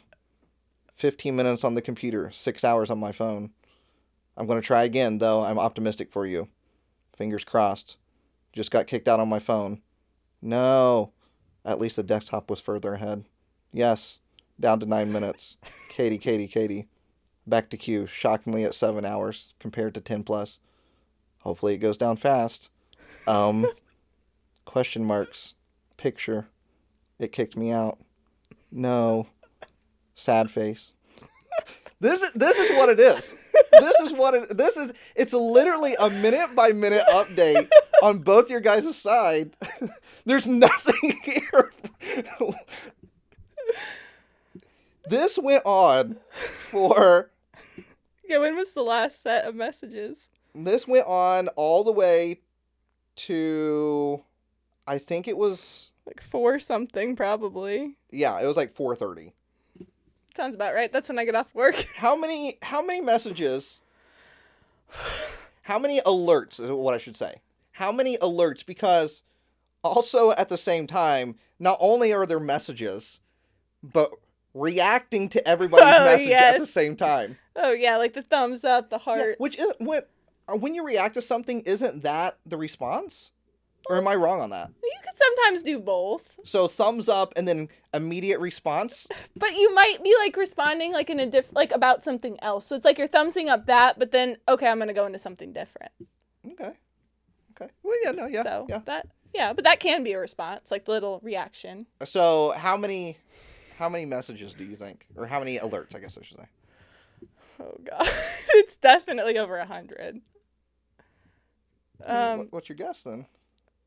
230. Pretty close. 209. 209. That was... I literally did the math. We had to encourage each other. We needed moral support. I did the math. Well, I had some help. But the math said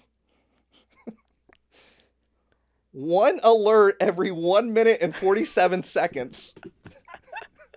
Oh my gosh. No wonder I didn't respond. We thought you were asleep. I was not asleep. You didn't chime in. It was bing, bing, bing, bing, bing, bing. It was nonstop. I was like... Okay, Editor John chime in really quick because, to be fair, maybe it wasn't the most productive. Maybe there wasn't a lot of meat on the bone, so to speak, as Nate said. However, I will say we were just both very conflicted with how things were going on the website, and we were just updating each other because we were just talking about it and trying to keep morale up, you know? We were like, oh goodness, what's going on here? Why is this taking so long? Why is this happening? And I don't know. I mean, we were just chiming in. Nate, where were you? Yes, it sounds like you were just going about your day, and that's fine. But we were even saying, Nate, what's going on? We want to know how you're doing. We were curious about you. We were worried about you. I guess you might say you love us, but I don't know. Seems like you just didn't want to chime in there.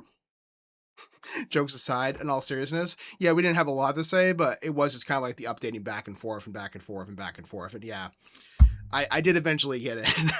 But I did have a failure at one point too, where it refreshed for me as well, or it actually happened a couple of times and I went back as well. But I'm sure you all had a very similar experience. I mean, this was definitely one of those things where you're all there, ready to go, and the site just doesn't always work the way you want it to. And I hope they can implement a way of doing the site a little bit differently in the future, whether it's through the invite system or just trying to give, it's not about limits, but even making the amount for the product. I don't know. There's a lot of things they could do, but we'll see. Time will tell. I mean, there's always room for improvement, and that's the case with every website like this and all these types of drops, whether it's Pokemon or not. So I feel that there's a lot of positive ways of going about it in the future, and we can definitely see better results in the future too, hopefully. So, but that said, it was still fun talking to Katie during the whole time, even if it wasn't a whole lot of us saying too much there to begin with. But anyways, that's all I had to say. And Nate, next time, just make sure you tell us you're okay. We were starting to worry. Not really, but you know what I mean.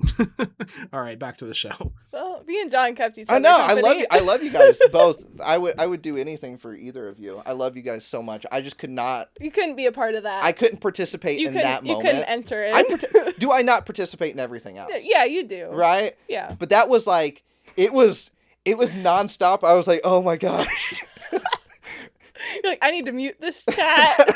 It was a lot. Oh my goodness. And then I think Marie was actually gone.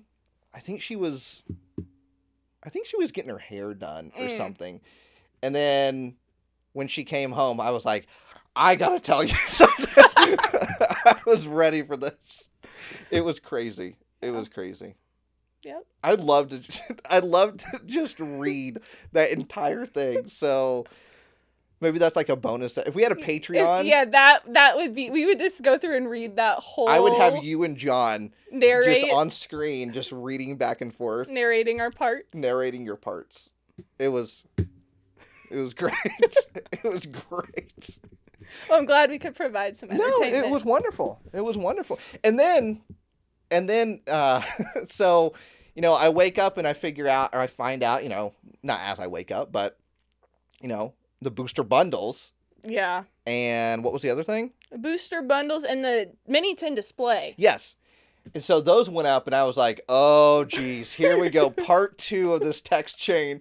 And you guys said nothing. We both missed it. Not a single word. And I was like, what is this like complete 360 of an alert every 1 minute and 47 seconds to nothing? Radio silence. Yeah, it completely threw me for a loop because I was ready. I was like, okay, here we go. I'm going to join in today. And nothing.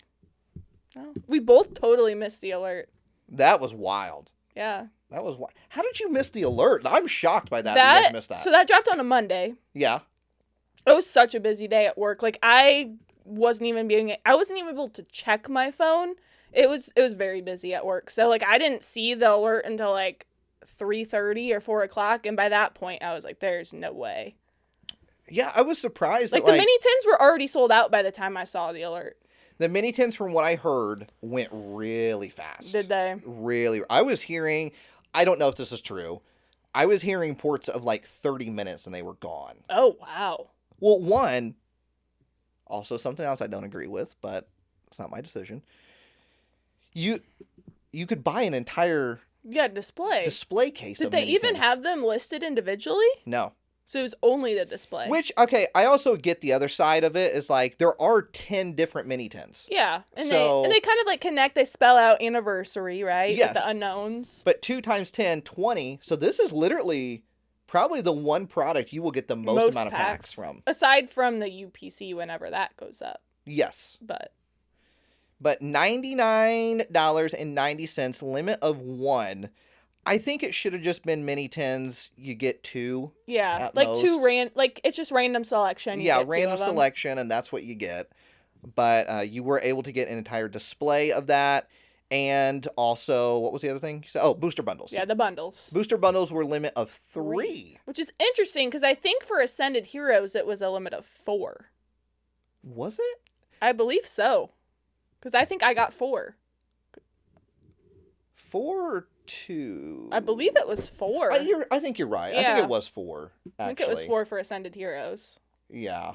I'm going to go... I know it's been 2 in the past with they've done like a random restock of like Prismatic or... I mean, it is also a telling of the sign, right? Or a sign of the telling? How's that go? All I know is Sign of the Times. Maybe it is a sign of the times. I don't know. It's a telling sign. But... it shows you that they are printing more because a lot of this, like, booster bundles were a limit of 1 or 2. Mm-hmm. And then now we're starting to see Ascended Heroes 4, a Celebration 3. So we are seeing more be available. I was going to go back and see my Ascended Heroes. Oh, that's Elite Trainer box. Was that? The booster bundles were a different pre-order. Yes, they were. I want to say it was 4 because I remember I got 4. And my dad's like, I was able to get some, but I only got 2 because 4 seemed like it was too much. Yeah, 4 is... Yep, that's what I have on here. I'm looking at my order. 4. So this went up, and I did see it within the first 30 minutes. And I went, nah. I don't need to do this today. Nah. It was just a week ago. Right, and I was like, it's too soon. It's too soon to go through this again for me. Yeah, I mean, because it is a lot, and like I was so like discouraged after the previous drop, and I was even able to get stuff. Right, it's just like it was the whole afternoon just sitting there like worried, is the site gonna work? And it's just like anxiety. I'm like, I don't need this. And it would be a lot better if you knew that going in, that something wasn't going to mess it up. That could potentially mess it up. Yeah, like if you just knew it was going to run smooth. Yeah, like if you knew that, like, okay, if I get in, I know I'm getting a product. Yeah. I know that things aren't going to mess up. I know I'm not going to have to refresh. I know that the timer's not going to refresh on me. Yeah. If you knew that for a fact, it would be a lot easier to kind of sit there. But the fact that, me personally, I don't know that. Yeah, and you could sit there and wait for 3-4 hours, get in, and then the site won't allow you. It's not functioning properly. Right. It's a hard pill to swallow. It is. And there could even be an error on your end too, right? Like your internet could go down. There's a storm, right? Yeah. Like, and your power goes out. That loses your place in line. Whereas if there was an email where you had a unique link to where you could get back in easily, it's a different story. You go straight in. There's no queue. You just use your link, and it would be nice too and we talked about this last week, if with that unique link, it's just guaranteed for a set amount of time. Like they have that set aside for you. You have 24 hours to make the purchase. There's too much room for error on either side, right? It's not just Pokemon side. There's an error for your side as well. Your internet can go kaput. Like, so many things. There's just so many things. So many variables that can go wrong. Like, if I find it in stores, I find it in stores. I know, and if it means I don't get the booster bundles off of Pokemon Center, hopefully I don't get to open up an ETB. I don't get to open up an ETB. Like, hopefully I'll just find it in the wild. You know, I just know that once the next set comes out, everybody will be hyped about that one, and I can go back to the other when Delta Rain comes out, Rayquaza's going to be the coolest thing ever, and people are going to... I mean, I don't think people will forget about the anniversary set. Oh, definitely not. But the hype will definitely shift. Yeah. We've seen it. I mean, are many people talking about Ascended Heroes even right now? I mean, like restocks. Yeah, but it doesn't seem as hyped as it was when it first came out. Oh, 100%. So. Yeah, 100%. So was there anything else about this that you felt like you needed to say? I think needed to get out there? I think the 209 messages kind of just encapsulates the day perfectly. And I read you a snippet. Just a little tiny snippet. And those breaths and pauses I took were separate messages. And also I I didn't say which ones had reactions to them either. Yeah, that's a whole nother layer. You guys went bonkers. I was just laughing up a storm. Because, like... and this might sound weird, right? But I was like, if I don't get anything, like, this is a fun little thing, like, moment to remember. And, like, I know I want to talk about this on the podcast. And I was like, this is something, like, funny haha coming out of this that's not serious by any means. Yeah. And I was like, at least there's this, right, amongst friends. So... Yeah. I was like, at least that's something. Yeah, we were moral support for each other. You really were. It was a rough day. You really were.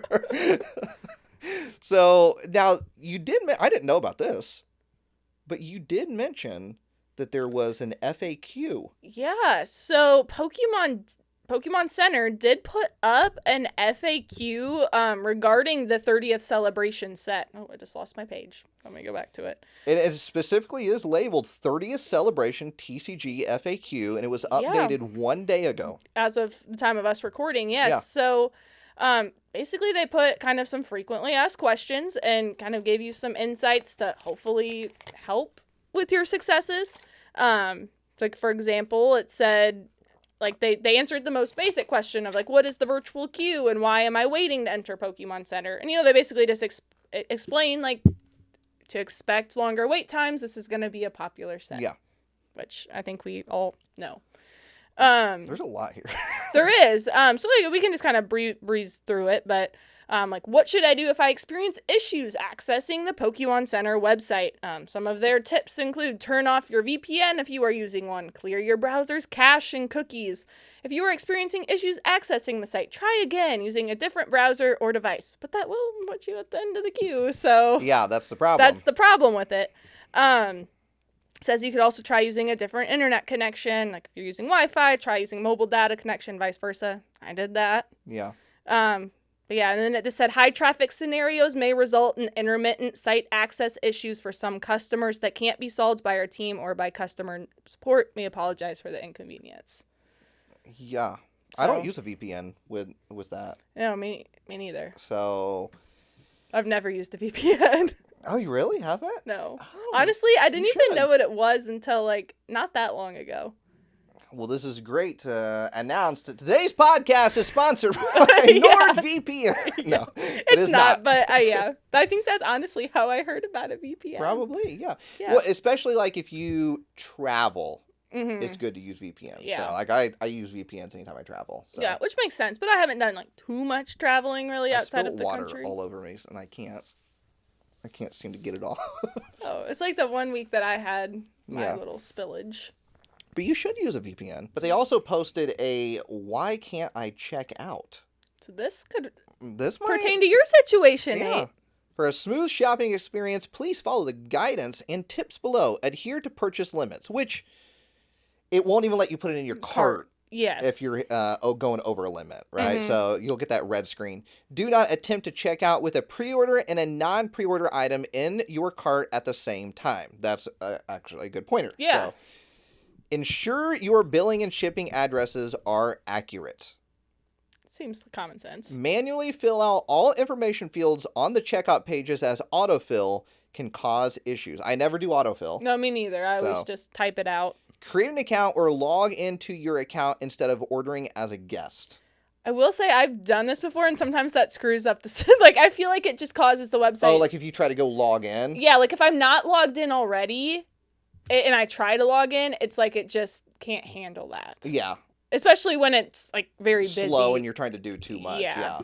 Yeah, that might have helped me because I was already logged in and that mystery box was on there. So maybe if you weren't logged in. So if I wasn't logged in, because I was 100% going to check out as a guest. Yeah. And then it eventually logged me in as things were trying to load. And so I was like, oh, okay, well, I guess I'm logged in, so maybe... Just do it under. Yeah. Create an account. Okay. Try a different credit or debit card. For more information or for more payment information, please see the article, What Payment Forms Are Accepted on PokemonCenter.com. Use your own trusted and accurate address rather than an alternate or forwarding address. Yeah. Yeah. Yeah, I mean, I feel like that makes sense. Yeah. Right? I feel like it's obvious. Yeah. Due to the high demand for 30th celebration products, it is possible that items may go out of stock before you are able to complete your purchase, which may result in an error message. It is also possible that the high volume of traffic may result in some customers experiencing error messages. We are working to improve our systems during these high volume launches, but customer support is not able to investigate individual errors during the high traffic scenarios. The question I have with this is we have the queue system, which is supposed to let like select amount of people in at a time. So you would think like that would help with the high traffic in the site checking out. Like if they can control when people get to go in, like you're queuing up. So I don't know how websites work. So I guess unless maybe if there's a lot of people in the queue, that can still bog everything down. Yeah. I guess I'm not sure either, but it just doesn't click in my brain. I mean, I've got to be the first to admit, I don't know how websites work. I don't know how to look at the back end of websites or even how to build a basic website. I don't know any of that. So it's probably a lot more complicated than it seems when you're trying to build a fair process and not just a Band-Aid process. Yes. Would be my guess. Yeah. And so that probably takes a while, right? I remember when there wasn't a queue. That was bad. Right? And it was it's like the site would just break. The site would break, people would just get banned. Yeah. For just like going to the website. So I remember the days when there wasn't a queue and you just had to hope for the best. And I remember when there was a queue and there wasn't like a timer. Yeah, and it was just like, what am I doing? Yeah, like when am I going to get through? There's no time. I remember the day they got the timer, I was like, this is great. Yes.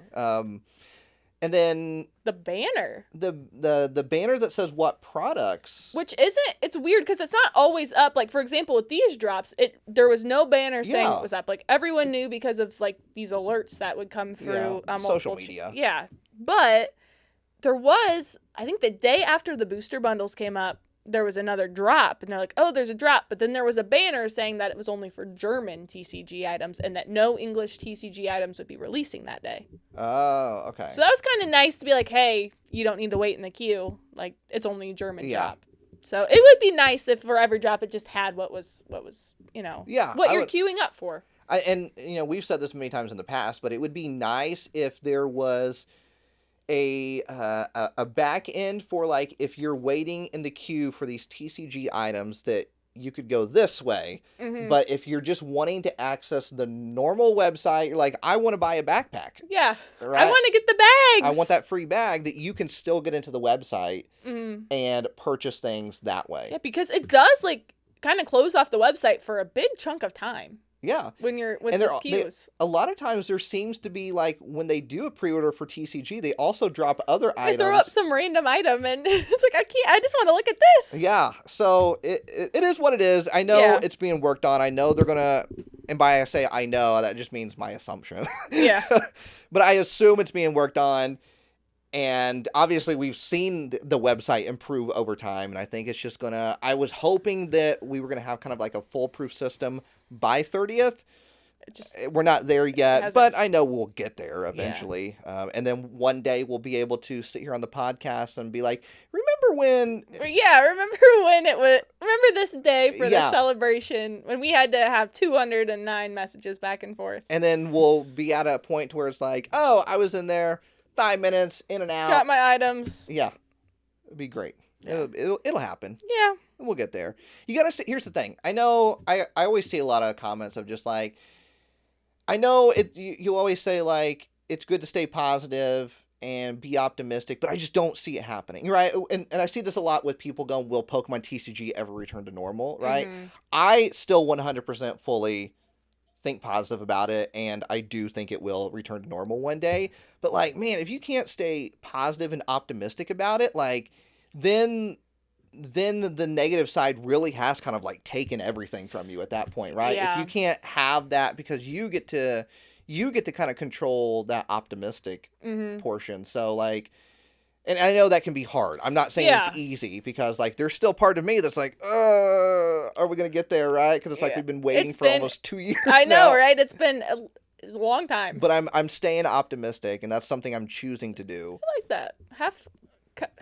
Cup half full. Yeah. Mentality. Yeah. Yeah. Next bit of news. Oh, my goodness. This is a doozy. This one's a lot. It really is. Like, literally a lot. All right, you want to go for this one? Yeah. So, we are getting a 40,000 piece Pokemon puzzle by Ravensburger. Which I feel like Ravensburger is like the lead puzzle maker. Like, I guess. when you think of puzzles, that's probably the brands that would come to mind. I gotta admit, I don't think I've heard the name Ravensburger until like the past 10-ish years. Yeah. I feel like that name started to pop a lot more. Before that, I don't think I've ever heard of Ravensburger. Yeah, me neither. But I would say like the past 5-ish years for me, like, I have heard the name. Yeah. How long has Ravensburger been a company? I feel like it said that in this article, maybe. Ravensburger has been a company since... like the 80s or 70s, right? Well, it was founded in 1883. So I was right with the 80s. Just not this century. Okay, so long time. Yeah. We'll just say that. Well over 100 years.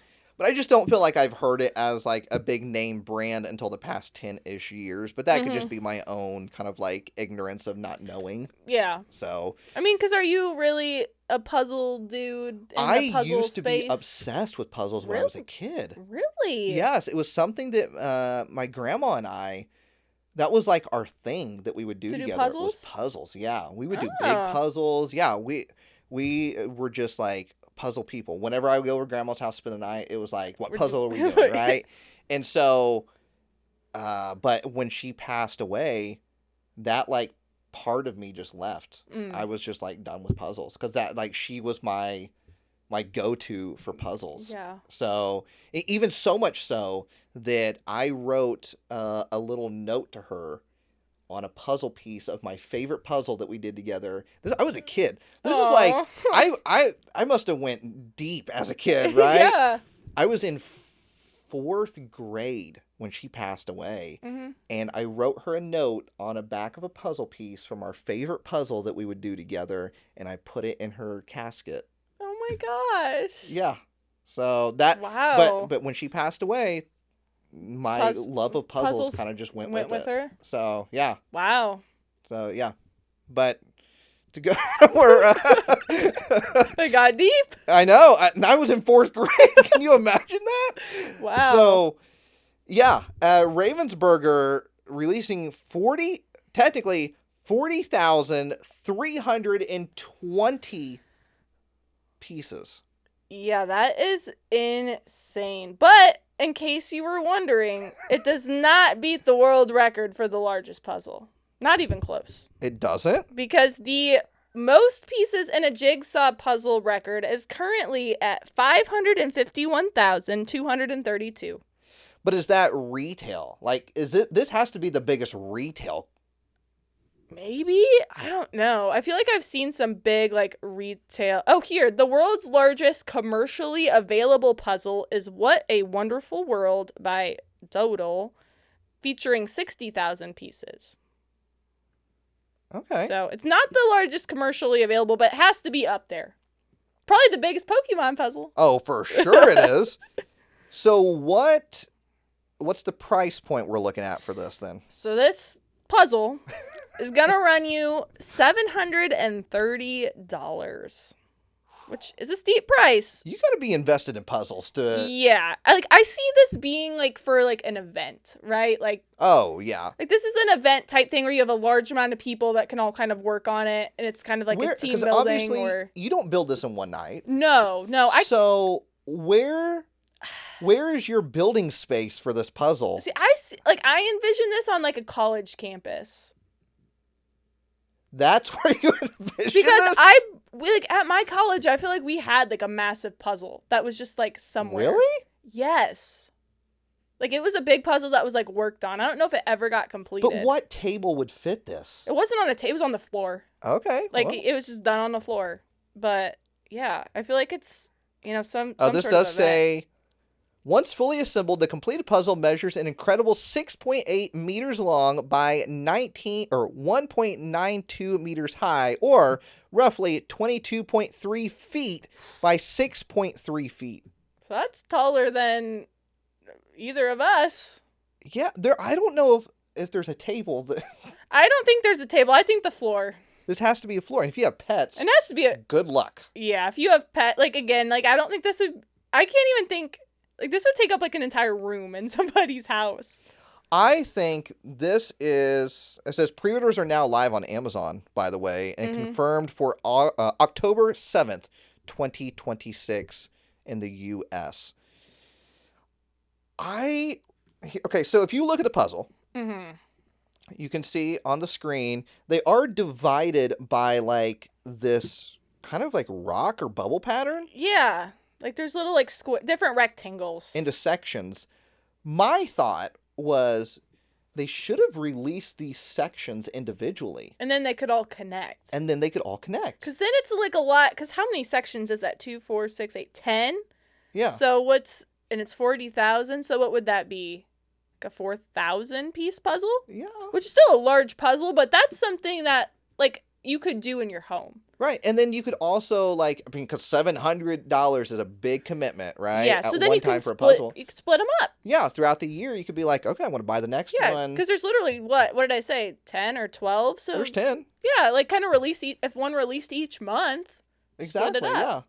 And then it would be less than $100 a puzzle, which is still, I think that would have been a smart route to go. Yeah, because I feel like the market for a 40,000 piece puzzle is a very slim amount of people that's gonna be made for.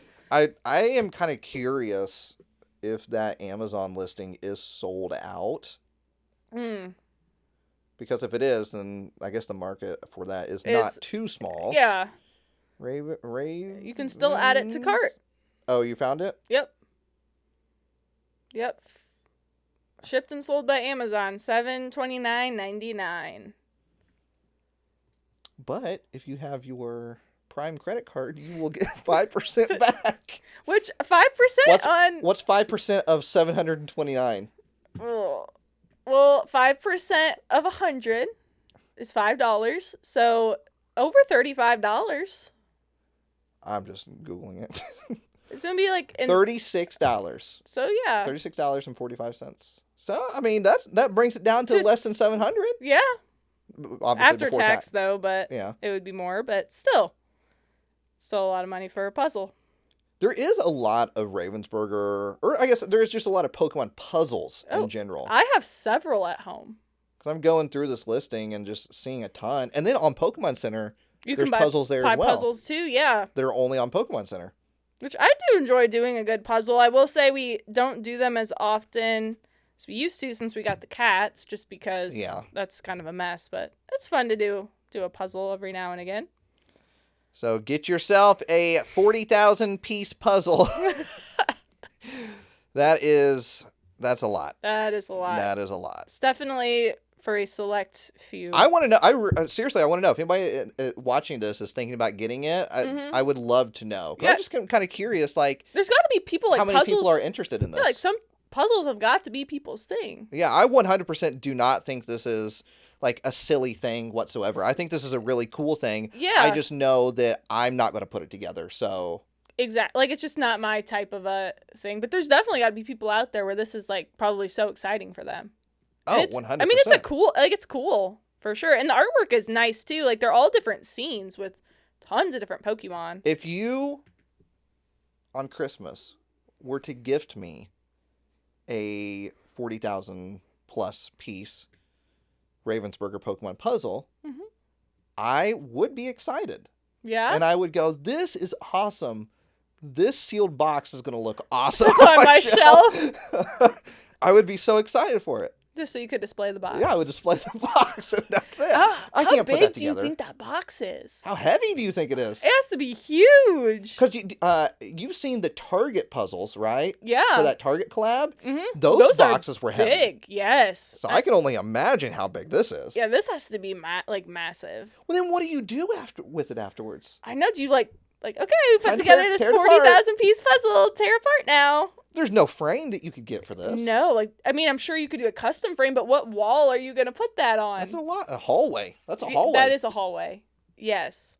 But yeah, it's kind of wild. But I agree with you. I would have liked to see if it was just like broken up, but then they could all connect.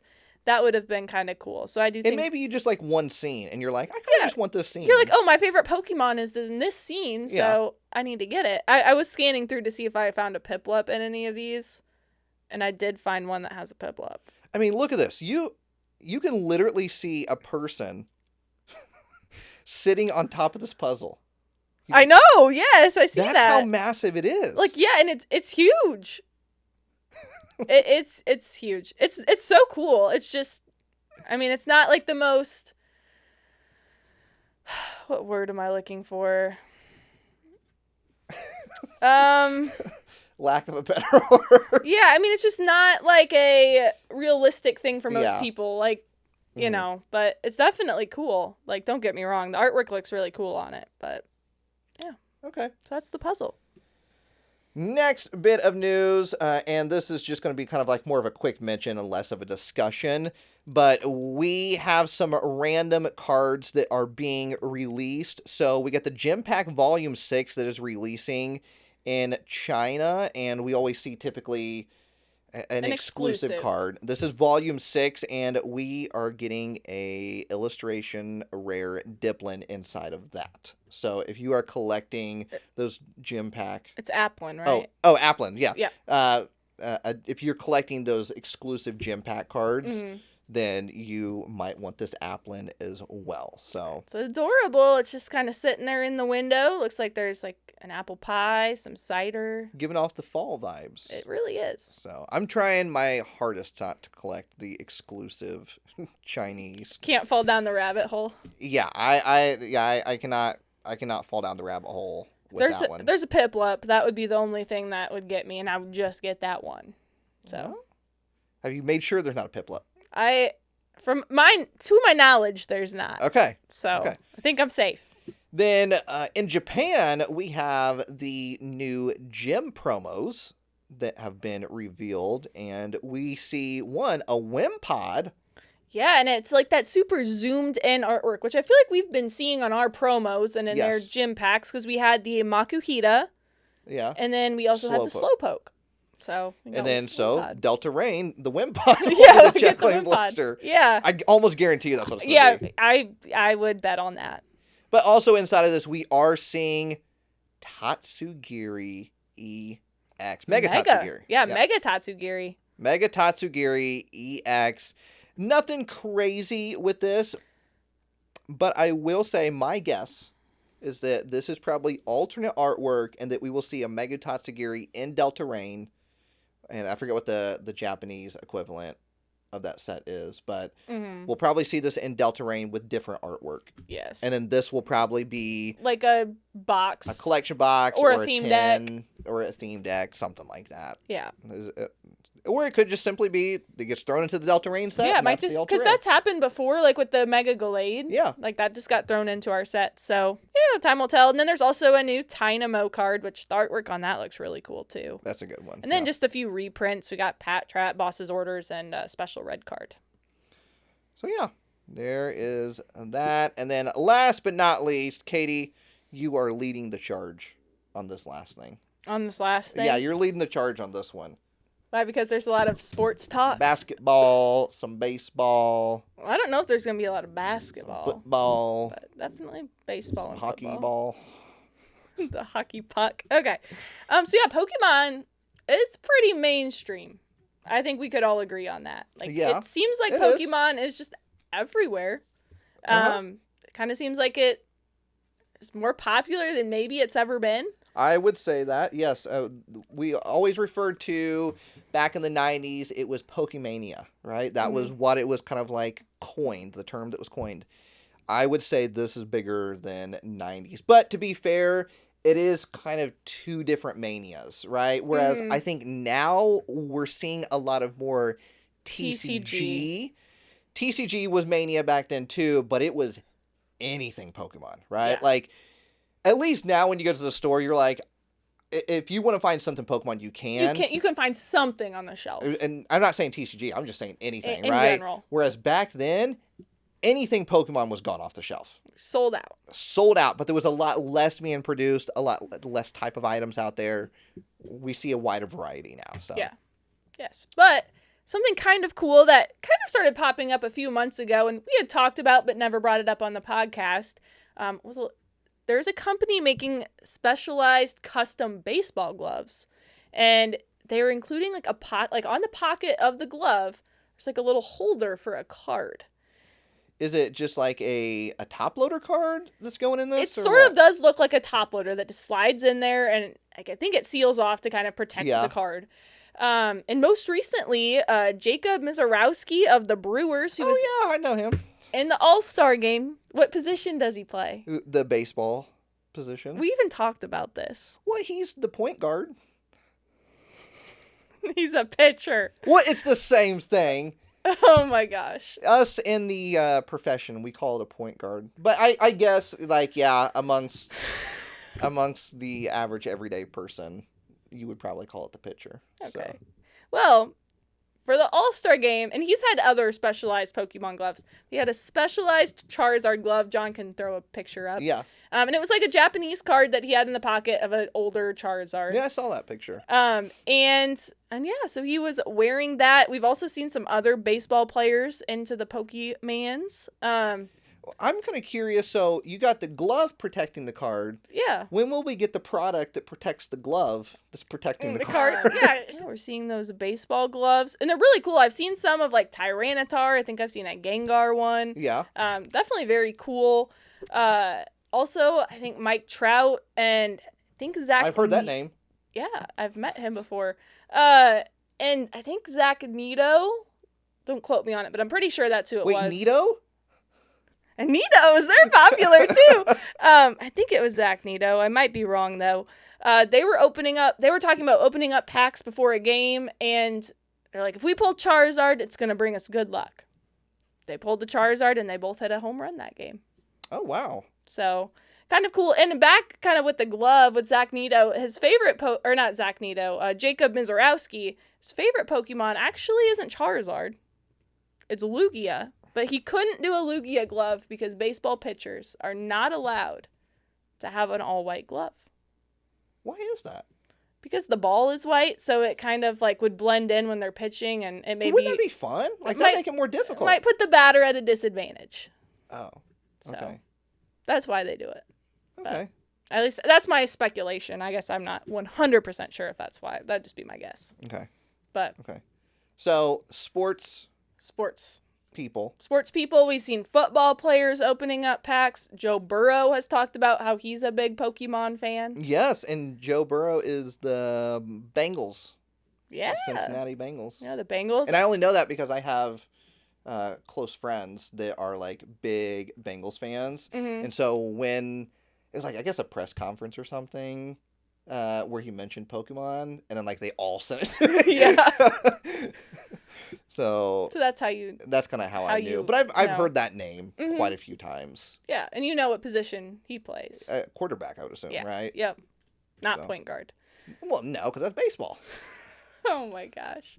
But yeah, so we've seen football players. I know that like Travis and Jason Kelsey and on their podcast have brought up Pokemon before. Yes. You obviously know Travis Kelsey because...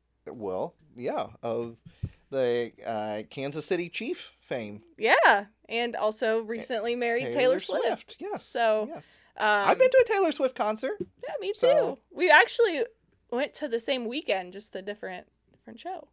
Yeah, I went Saturday. We went Sunday? No, we might have went Friday. Or was that Sunday? 3 days in? I don't know. We went the opposite day. Yeah. So maybe it was Sunday. I don't remember. I went during NAIC when it was in Columbus. We literally spent the day at NAIC on Saturday, then drove down to see that concert in Cincinnati, then drove back that night to do NAIC the next day. So, yeah, they're dedicated. Yeah, I met Taylor's mom and her dad. And I don't know really anything about Taylor Swift, so. I mean, maybe we can, you know her parents, maybe, like, through them. I met them. I don't know them. Well, you met them, so maybe you can, like, reach out. So if I see them again, I'll be like, you remember me? Yeah. Didn't you get a guitar pick from her dad? I did get a guitar pick from her dad. I took a picture with her mom. So maybe they'd remember you. Basically family. So maybe they can get Taylor. Maybe they can just call Taylor up. Yeah. Well, she can come on the podcast. She's been on Travis's podcast before. Then she had to come here. Well, yeah. Yeah. She can come talk some Pokemon. Maybe she'll bring Travis with her. Okay. We can make that work. I wonder if she knows, like. I wonder if she could name. She obviously knows of Pokemon. Yeah, but I wonder if she just, like, secretly is just like, oh, this is mine. Yeah, like, or if she, like, has experiences with Pokemon as a kid, like, if she was ever into it. I would say, I would think she would be.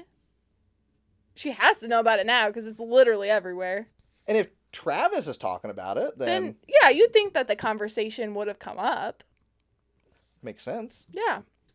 So, yeah, we've got a lot of sports people. Well, yeah, obviously, doors open to Travis. If you would like to come on here and open up Pokemon cards, I'll provide them. Yeah. So we could do, like, a little crossover with this podcast, New Heights. Yeah. So. Let's do it. I think it makes sense. Ball's in your court, really. Yeah, literally.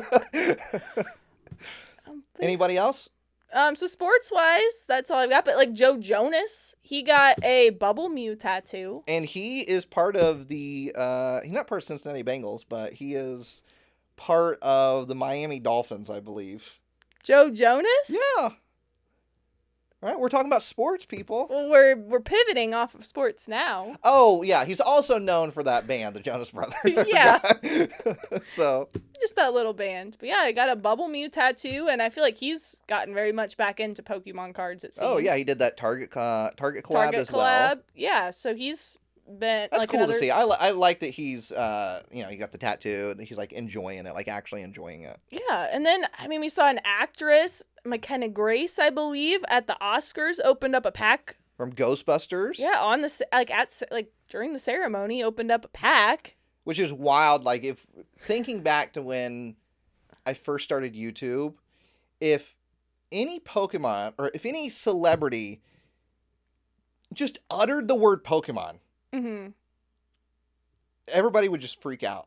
Because it was like, oh my gosh, a celebrity likes Pokemon. Like, not even just mentioning the cards, but just like... Just any Pokemon reference. Yes, because it was like... It just felt like, oh yes, somebody is seeing this community. Yeah, right? Because it felt like such... And like, it still does feel like close-knit and kind of like almost grassroots in a way. Like with like local leagues and things like that. But now it's like, it just seems like it's just everywhere. And it didn't used to be like that. No. So, yeah. So when you had a celebrity say, like, oh, my favorite game used to be Pokemon Red, you'd be like, oh my gosh. Like, it was this big piece of, like, news. All the nerd sites would report on it. Yeah. Like, it's crazy. I think our timer's going to go off. Oh, yeah. We're going to get beep, beep, beep. Up there, too. we ran over on our time. Do we just let it go off? I think so. Will it stop eventually? I don't think it will. I think one of us is going to have to get up and stop it. Nose goes. Well, let's see what sound it makes first. Yeah. Because we never actually had the timer go off before. And...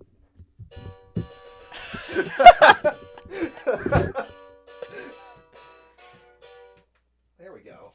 Oh my goodness.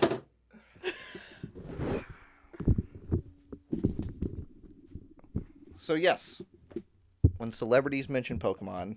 It's a big deal. We all used to, and I feel like now we've kind of gotten used to it, and to where it's like we're almost desensitized to it. Yeah, it's a big deal. I know, because it's just kind of like there's a lot more celebrities into it, and this feels very different because obviously Pokemon had like a boom in a sense during 2020, but that seemed different. Like, yes, I mean you also had the Pokemon Go boom, 2016. Yeah, 2016. But this just feels different in a way. Yes, it does. It just feels, I don't know. It's different.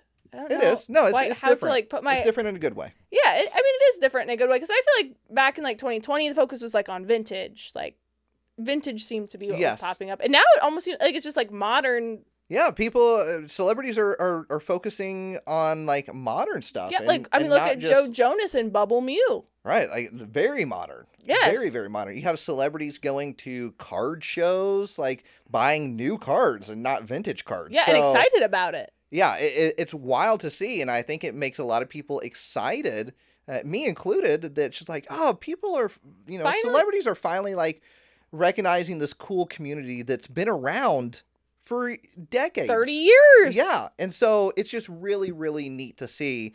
And obviously, when you have celebrities coming into it, there is influence, right? Yeah.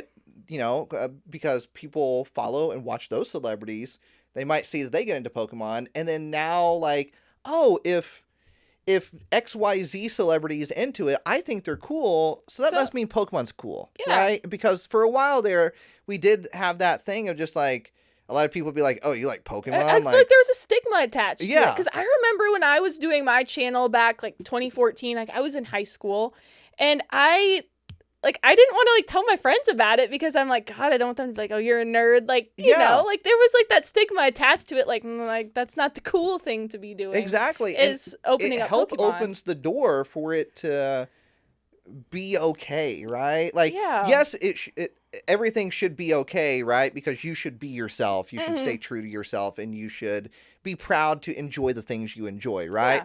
But sometimes it can also help to have those little things help pave the way and make it a little bit easier for you, right? I don't think there's anything wrong with things making it a little bit easier for you as well. So, yeah, it's neat to see the growth. And hopefully, I'm hoping, fingers crossed, that we do see celebrities stay in it and not just come to it because it's a popular thing right now. And it's not a trend. Like, we've seen so many trends like come and go. Like, think about Labubu and how popular that was for like 5 minutes. And then it just blew away. But I don't think Pokemon has been around for so long. And I would hope, like you said, that these celebrities like continue with it. They see how much joy and fun it is. Like, it's just a fun hobby to be a part of. And hopefully they'll see like the greater community and like just how great the community is in general with Pokemon, and stick with it. And honestly, I feel like Pokemon is kind of up there with like your Disneys and... Oh, it's better than Disney. I'm going on record saying Pokemon is better than Disney. Oh, I would agree, but I mean in terms of like global scale, like... Pokemon's the largest grossing media franchise in the world. In the world. It's bigger than Disney. Which is wild to think about, because I still feel like Disney is probably more... like, in terms of all age groups. Disney's been around longer, so that makes sense, right? That's true, but I am not a Disney person.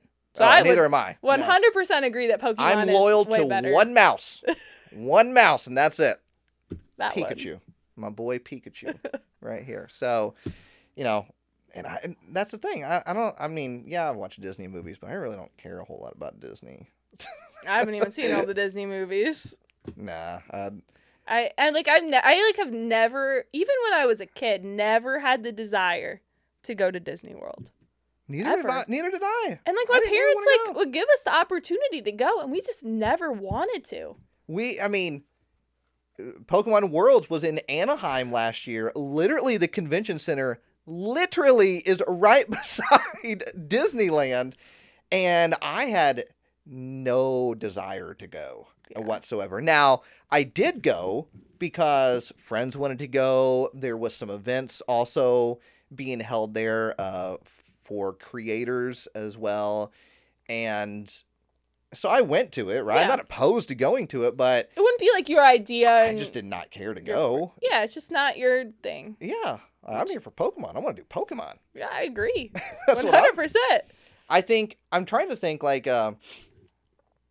one, would we ever see a Pokemon Disney crossover? That would like break the world. I think it would. I don't know if the world can handle that. No. And I would be for it. Yeah, I think that'd be kind of a cool crossover. I'm not saying I dislike Disney. I'm saying I like Pokemon more than I like Disney. Yeah. So I would definitely be all for that. But I think like the closest thing we've seen with like a Pokemon and Disney crossover is one, I think it's Disney World. There is a Pikachu statue in a shop area that's like has different parts of the world, and like you can buy Pokemon cards there, and it's like an old vintage Pikachu statue that is. Is it like Epcot? Maybe. Because I know that I've never been there, but I think that's like all the John world. knows. John's been, and he's he will definitely correct us on that. So, but also back in like XY-ish era, the Pokemon anime was on Disney XD. Oh, I did not know that. Yeah. So I remember watching like the Volcanion movie on Disney XD. So yeah, there was that kind of like bond, I guess. But yeah, that's as far as I know. And there might have been something in Japan that's happened, but that's kind of like all I know that we've ever had for a Disney Pokemon kind of mashup collab. Crossover type thing. Yeah, but it could happen one day. You never know. Yeah, I mean, I do think it would break the world though. We've seen like random Pokemon One Piece crossover. There's been a Pokemon One Piece crossover in Go. Yeah. So Pikachu wearing the straw hat. It's possible. Anything's possible. Yeah, never say never. In this day and age. I don't even think Disney's the number 2 largest grossing media franchise. What would it be? I think it's Hello Kitty. Oh, I could see that. List of largest grossing media franchises.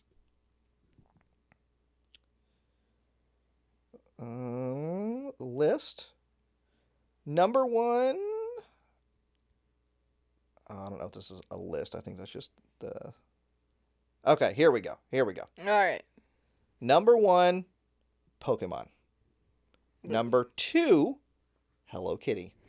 It's Disney 3? So it breaks it up into like Disney properties. Oh. So it says number 3 is Winnie the Pooh. But that's Disney. But that's Disney, right? So and then number 4 is Mickey Mouse. Okay. And number 5 is Star Wars. So I feel like if you put all of that together, if you put all of Disney's properties together, it would probably be number 1 then. I don't know how that works legally. Me neither. But I mean that's how it is. And then Anpan Man? Never heard of it. That's a manga. I've seen that in Japan before. Disney Princess? So is that like all the Disney princesses? I guess so. And then Mario. Okay. And then Shonen Jump. Never heard of that. Then Harry Potter. Then Marvel. Then Spider-Man. Okay, now we're getting into the superheroes. Yeah. Gundam, Batman, Dragon Ball Z, or Dragon Ball, Barbie. Yeah, and so just kind of goes on. And Yu-Gi-Oh! Is like kind of towards the bottom there. Not surprising. But hey, they made the list. They did make the list. So. Well, there we go. I think that's all we have for today. I think so too. We already went over our timer. This might be the longest podcast ever. Yeah, I'm not sure. Our timer's gone, so yes. Hard to say. All right. Well, that is going to be the end. We will see you all on next week's podcast. Nothing you want to get out before we end? No, I'm feeling pretty good. Okay. I just want to make sure. I don't want to end the podcast and then you're just like, I wish I could have said this. I wish I could have said one more thing. I'm feeling good. We don't want to live with regrets. No. That'll do it for this week. We'll see you all in the next episode. The podcast is over. That was a good shot. I know. I went right over there. And that's the bottom line because Stone Cold said so.